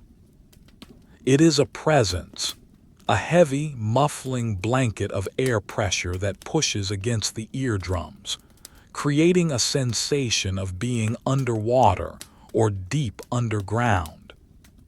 The princess sits in her chair, the one with the high back and the worn velvet cushions. She has not moved for a long time. The silver buttons are polished, the lavender is jarred, the supper is eaten. The activities of the day, such as they were, are finished. Now there remains only the final, slow descent into the night. The room is dimmer than it has been all evening. The candles she lit earlier have burned down to their final inches, the flames sputtering in pools of liquid wax that threaten to overflow the iron drip pans. The light they cast is fitful, sending long, erratic shadows stretching across the floorboards, reaching out like dark fingers towards the bed in the corner. It is time for the ritual of the bed warmer. This is not a task to be rushed. In a room where the air temperature hovers just above freezing away from the hearth, a cold bed is a shock to the system that can banish sleep for hours. The bed must be prepared. The princess rises, her joints clicking softly in the quiet. She moves to the side of the hearth where the warming pan hangs on a heavy iron hook. It is a beautiful, functional object, a round brass box with a hinged lid attached to a long handle of turned fruit wood. The brass is dented from years of use, dull in the firelight but sturdy. She lifts it down. It is heavy, clanking softly against the stone, clung. She opens the lid of the pan. It squeaks on its hinge yerp. Inside, the metal is blackened with the soot of 1,000 nights. She kneels on the stone apron of the fireplace. The heat here is intense, a wall of thermal energy radiating from the bed of coals she has cultivated all evening. She takes the iron shovel, a small, spade-shaped tool with a twisted handle. She digs into the heart of the fire. She pushes aside the gray ash and the unburnt wood, seeking the jewels of the hearth, the red-hot, glowing embers of oak. These are the coals that hold the heat, dense and long-lasting. She scoops up a shovelful. The coals hiss as they are exposed to the cooler air. They glow with a fierce, angry orange light. Carefully, with the steady hand of a surgeon, she tips the shovel into the open, warming pan. The coals tumble in with a sound like pouring gravel, rattle, rattle, hiss. She adds a second shovelful, then a third. The pan is now filled with a bed of pulsing heat. She closes the lid. Clang. She secures the clasp.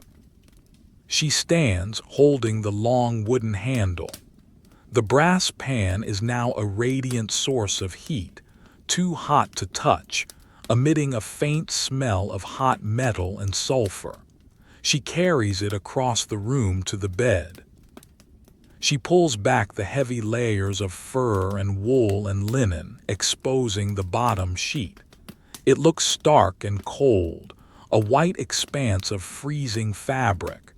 She slides the warming pan between the sheets. Shh-whip.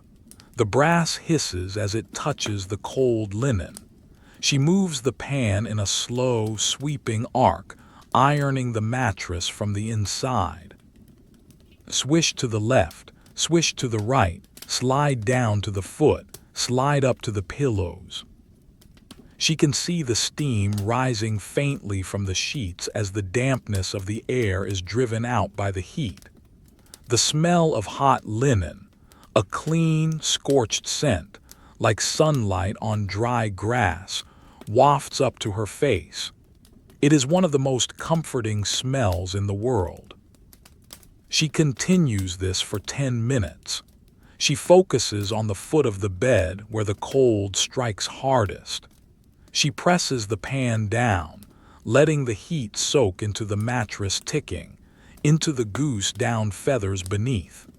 She imagines the heat molecules transferring from the brass to the cloth, colonizing the cold territory, turning the hostile bed into a nest. When she is satisfied, she withdraws the pan, sleepy-eyed. She closes the covers quickly, trapping the heat inside. She carries the cooling pan back to the hearth and hangs it on its hook. The coals inside will die out slowly, turning to gray ash by morning, ready to be emptied and replaced. Now, the final securing of the room. She walks to the door of the stairwell. She checks the bolt. It is a heavy bar of iron shot into a stone socket. She tests it, pushing against the handle. It is solid. The world below is locked away. There is no way up. There is no way down. The tower is a sealed capsule. She walks to the window. The frost has conquered the glass completely. Earlier in the day, she could scrape a peephole, but now the ice is too thick, too hard. It forms a crystalline plating on the inside of the pane, a geological formation of white ridges and valleys. She places her hand against the stone frame. It is freezing, leaching the warmth from her palm instantly. She can feel the vibration of the wind through the stone, a constant, trembling hum that speaks of the violence outside. She listens. Woo-woo. The wind drops a register moaning around the curve of the tower. Tack, tack, tack. Particles of hard snow strike the glass. Kriak. The roof timbers adjust to the temperature. She turns her back on the window. The room is her reality. The storm is a fiction, a story told by the wind. She returns to the table. She picks up the water pitcher. It has begun to freeze again, a thin skin of ice forming on the surface. She breaks it with the handle of a spoon, crack, and pours a final, small amount into her goblet. She drinks. The water is painfully cold, shocking her throat, but it cleanses the palate of the smoke and the rich supper. She sets the goblet down. Clink. She looks at the candles. It is time. She takes the brass snuffer. She extinguishes the first candle. Phut. Smoke rises. She extinguishes the second. Phut. She extinguishes the third. Phut. Now there is only the fire. The room transforms. The corners disappear into absolute blackness. The ceiling vanishes. The only visible world is the semicircle of red light emanating from the hearth. The fire has burned down to a perfect, somber state. It is no longer flaming. It is glowing. A deep, pulsating crimson light bathes the rug and the chair, creating a cave-like atmosphere of primal safety. She begins to undress. She unties the sash of her gown. She unlaces the bodice, her fingers working by feel in the dim light. The leather cord hisses as she pulls it through the eyelets. She shrugs the heavy green wool off her shoulders. It falls to the floor with a heavy whump, a dark puddle of fabric. She steps out of it. The air is cooler now, biting at her skin through the thin linen of her undertunic. She moves quickly but calmly. She removes the stockings, rolling them down her legs. Roll, tug, off. She places them on the chest. She is wearing only her long linen shift. It is white and ghostly in the firelight. She shivers, a ripple of goose flesh racing down her arms.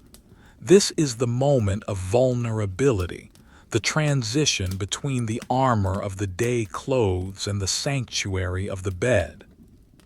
She walks to the bed. She pulls back the covers. A wave of heat escapes the captured warmth of the brass pan. It smells of hot linen and feathers. It is an invitation. She climbs in, creak.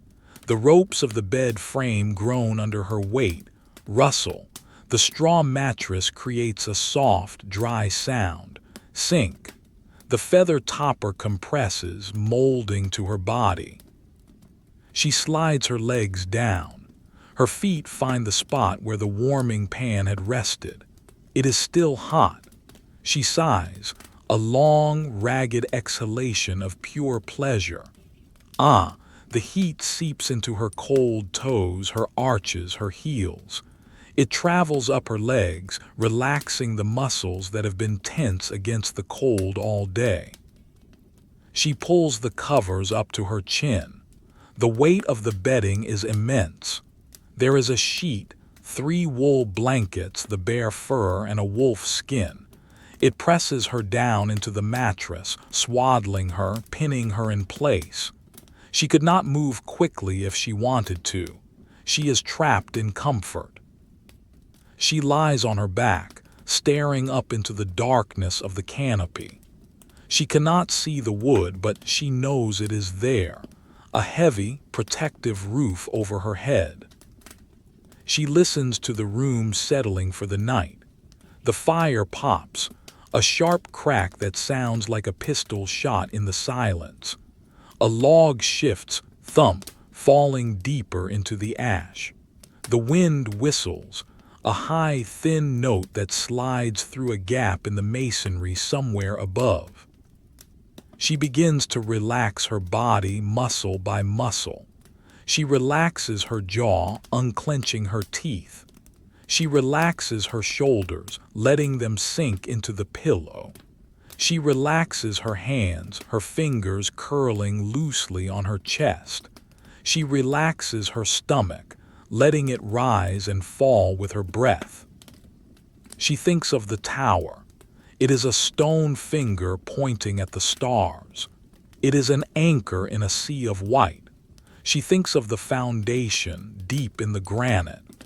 She thinks of the cellar filled with barrels of wine and sacks of grain. She thinks of the library, the ink drying on the page she wrote today. She thinks of the lavender in the jar. Everything is in its place. Everything is accounted for. There is nothing missing. There is nothing to want. The boredom washes over her, a thick, sweet syrup. It is not an empty boredom. It is a full boredom. It is the boredom of safety. It is the boredom of continuity. It implies that tomorrow will be exactly the same as today, and the day after that, And the day after that, there is no war, there is no hunger, there is no news. There is only the snow and the stone and the fire. She watches the reflection of the firelight on the ceiling. It is faint now, a dull, reddish smear that pulses in time with the dying coals. Pulse, fade, pulse, fade. It is hypnotic. She times her breathing to it. Inhale, the light brightens slightly, exhale. The light dims, inhale, exhale. Her eyelids grow heavy. They feel like lead weights. She blinks slowly. The darkness between the blinks grows longer. Blink, firelight, darkness. Long pause, blink. Dimmer firelight, darkness.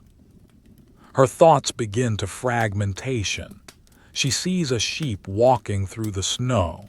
She sees a silver button gleaming. She tastes the hot mint tea.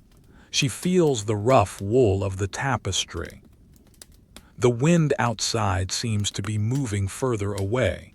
It is no longer a threat. It is a lullaby. It is the song of the world singing her to sleep, a song of ice and air.